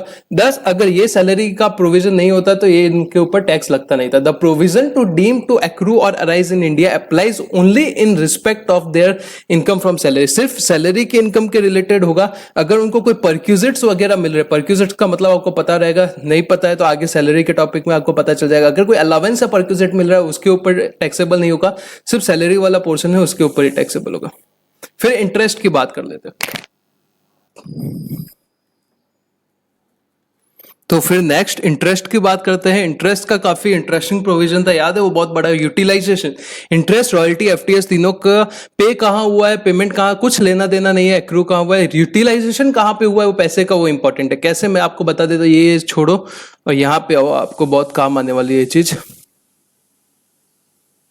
ये सब आपको डीप में समझना है तो भाई देखो क्लास में बहुत डीप में हो चुका है। छोड़ो कि आपने गवर्नमेंट हो या आप रेजिडेंट हो, क्या हो, या तो गवर्नमेंट हो रेजिडेंट हो, आपने नॉन रेजिडेंट से क्या पैसा उधार लिया था, फंड लिया था, उसके ऊपर आप इंटरेस्ट पे कर रहे हो, किसको? नॉन रेजिडेंट को। तो ये किसके ऊपर, ये इंटरेस्ट कहां टैक्सेबल होगा, ये किसके ऊपर डिपेंड करेगा? जो आपने पैसा लिया था वो कहां यूटिलाइज कर रहे हो। Taxability of interest will depend upon utilisation of principal amount. जो आपने प्रिंसिपल अमाउंट यूटिलाइज कहां किया है उसके ऊपर। If it is utilise within India, अगर आप इंडिया के अंदर यूटिलाइज कर रहे हो तो ये कहां टैक्सेबल होगा? इंडिया में टैक्सेबल होगा। However, if money utilized outside India, अगर पैसा आप आउटसाइड इंडिया यूटिलाइज कर रहे हो तो इंटरेस्ट इनकम टैक्सेबल नहीं होगा। इसमें कौन कौन से पार्ट हो गए? ये पहला पार्ट और दूसरा पार्ट हो गया। हम लोग ने बहुत डिटेल में ये सब पढ़ा था। ये देखो साथ में ये जो आपके प्रोविजन है वो साथ में लिखे हुए, तो ये सब हम लोग ने डिटेल में पढ़े थे। अभी थर्ड पॉइंट क्या है? थर्ड पॉइंट, अगर एक नॉन रेजिडेंट दूसरे नॉन रेजिडेंट को क्या दे रहा है? फंड दे रहा है और उसके ऊपर इंटरेस्ट पे कर रहे थे, उसमें इंडियन गवर्नमेंट शक्तिमान बन के आती है कि हमें टैक्स दो, क्या देना पड़ेगा? हाँ देना पड़ेगा, एक केस में देना पड़ेगा। लेंडर कौन है? नॉन रेजिडेंट आउटसाइड इंडिया है, समझो कौन है? आपका बराक ओबामा है। साउथ में लेफ्ट साइड पे समझो कि डोनाल्ड ट्रंप है। कोई भी मतलब एक नॉन रेजिडेंट दूसरे नॉन रेजिडेंट को क्या दे रहा है? लोन दे रहा है और उसके ऊपर वो दूसरा वाला इंटरेस्ट दे रहा है। Taxability of interest will depend upon the utilisation of principal amount. आप कहां प्रिंसिपल अमाउंट यूटिलाइजेशन करते हो उसके ऊपर ही डिपेंड करेगा। If it's use in India, अगर ये इंडिया में यूज होता है तो only for the purpose of business and profession. अगर इंडिया में सिर्फ बिजनेस एंड प्रोफेशन के लिए यूज हो रहा है, इंडिया में सिर्फ बिजनेस एंड प्रोफेशन, चिल्ला चिल्ला के मैंने बोला था, याद करो ये इंपॉर्टेंट है, आएगा एमसीक्यू के लिए। If it use in India only for the purpose of business and profession, सिर्फ बिजनेस एंड प्रोफेशन के लिए इंडिया में यूज हो रहा है तो इंडिया में टैक्सेबल होगा, बाकी कोई केस में टैक्सेबल नहीं होगा, सिर्फ बिजनेस एंड प्रोफेशन, याद रखना।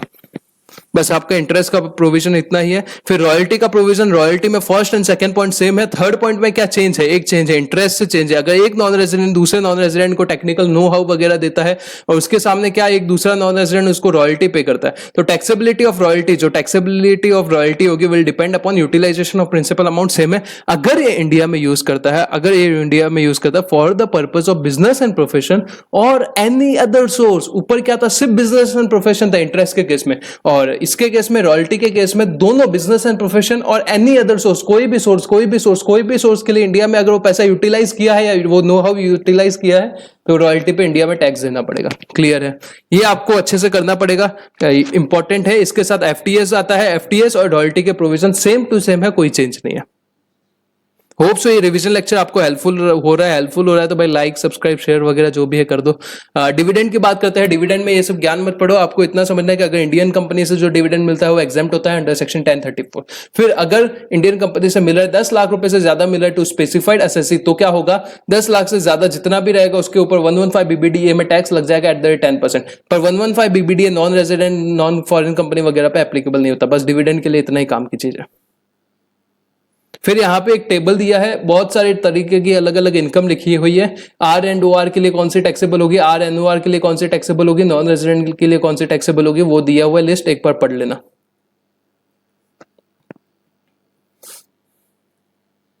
फिर यहाँ पे कुछ क्वेश्चंस है जो हम लोग ने किए थे, सेम टू सेम क्वेश्चन है, नाम चेंज है, अमाउंट चेंज है, बाकी सब सेम है, क्योंकि यही सब बेसिक सोर्स की से तो क्वेश्चन किए हुए थे और ऊपर से आईसीआई के स्टडी मटेरियल में इससे ज्यादा क्वेश्चन है जो हम लोग ने एक एक सॉल्व किया हुआ है। सेम क्वेश्चन है जैसे ये पाकिस्तान से एग्रीकल्चर इनकम मिला, ये सब हम लोग ने किए हुए थे, ये किए थे। अमाउंट चेंज है और थोड़ा बहुत नाम वाम चेंज किया है, बाकी सब कंसेप्ट सेम है। एक बार सॉल्व कर लेना तो कोई तकलीफ नहीं तो जो क्वेश्चन हम लोग ने कराए थे वो भी कर दोगे तो उससे आपके सब एमसीक्यू सॉल्व हो जाएंगे। ज्यादा से ज्यादा एमसीक्यू सॉल्व करोगे तो that will be more helpful to you, because आपका एमसीक्यू पेपर है, ऑब्वियस सी बात है।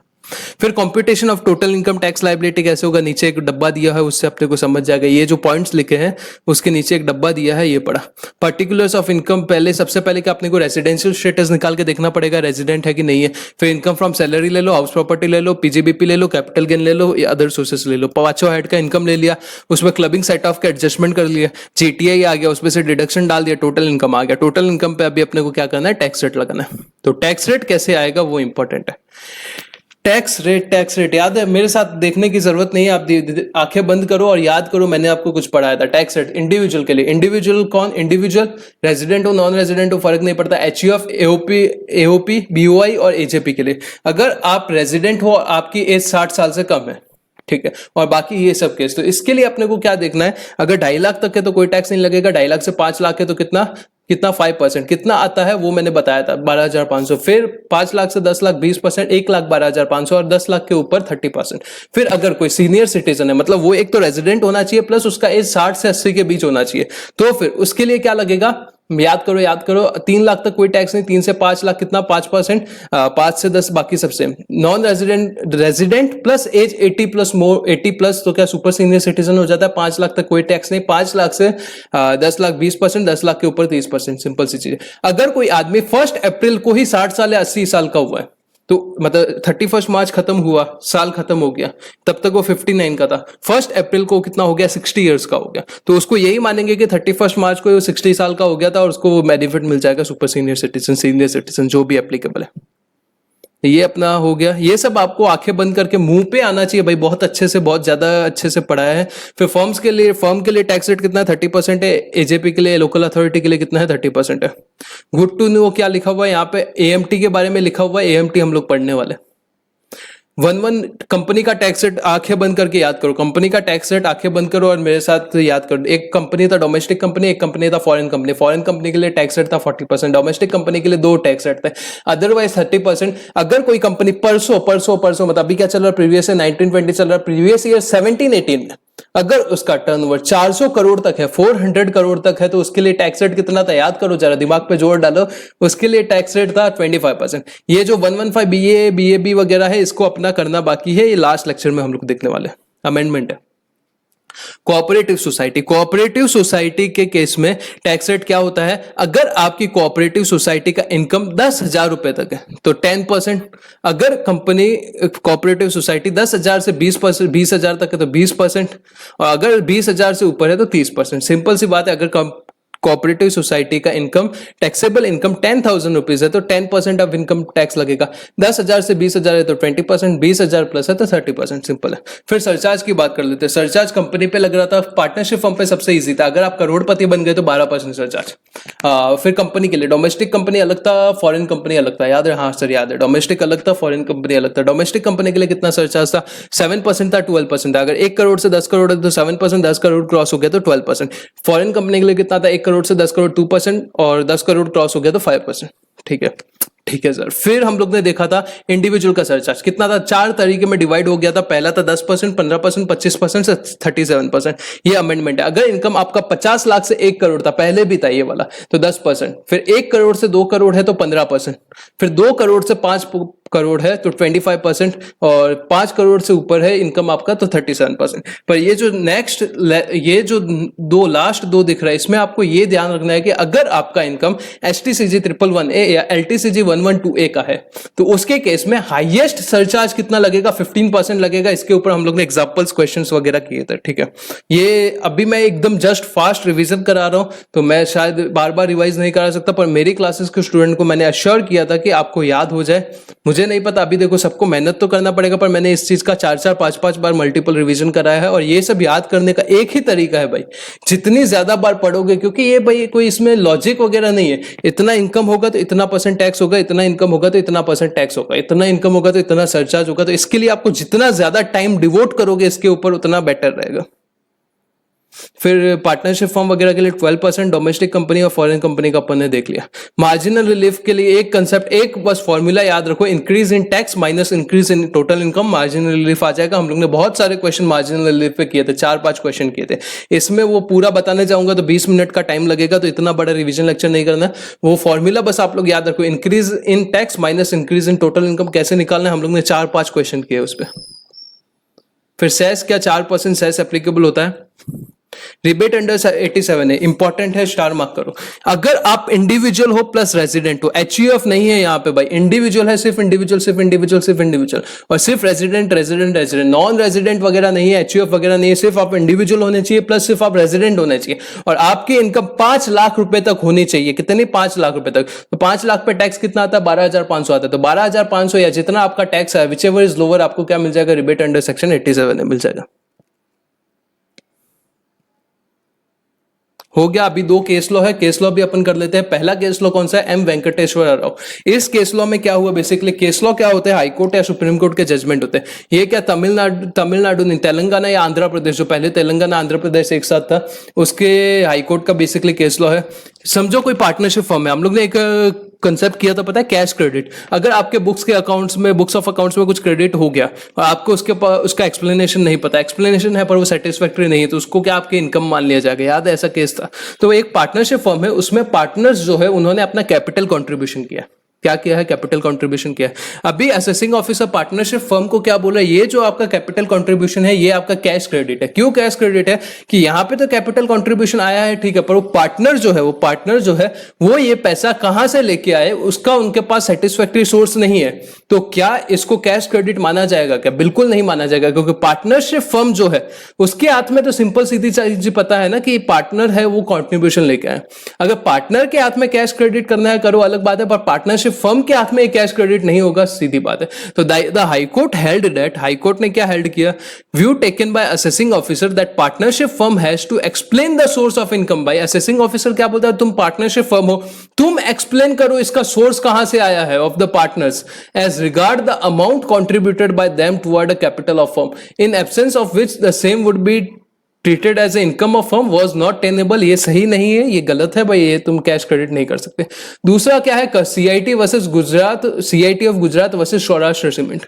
इसमें क्या हुआ, समझो आपने कोई प्लांट एंड मशीनरी है उसका ऑर्डर दिया किसी को, आपने मेरे को प्लांट एंड मशीनरी, कोई आपकी सीमेंट की दुकान है, सीमेंट की कोई कंपनी है, आपने मुझे प्लांट एंड मशीनरी, मैं सप्लायर हूं, आप मेरे वेंडर हो, आपने मेरे को प्लांट एंड मशीनरी खरीदने के लिए कोई ऑर्डर दिया, कोई बहुत बड़ी प्लांट एंड मशीनरी है।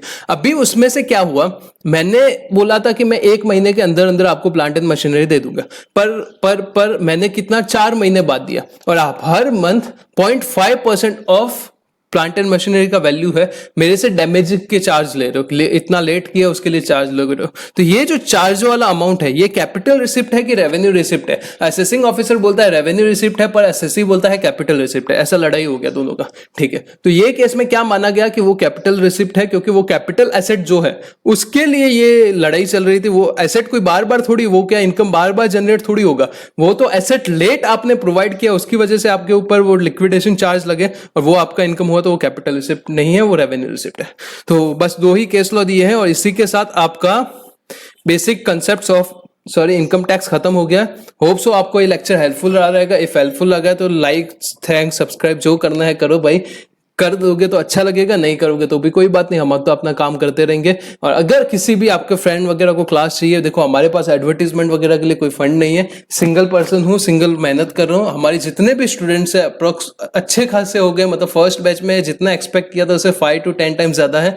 तो सबकी तरफ से 100% गुड रिव्यूज है। आप हमारे tax centre Telegram Instagram channel पे जाके फीडबैक देख सकते हो, तो उससे आपको पता चल जाएगा। Thanks a lot, God bless you, stay healthy, stay safe, जो भी बोलना है बोलो। God bless you, bye bye bye bye bye, thank you.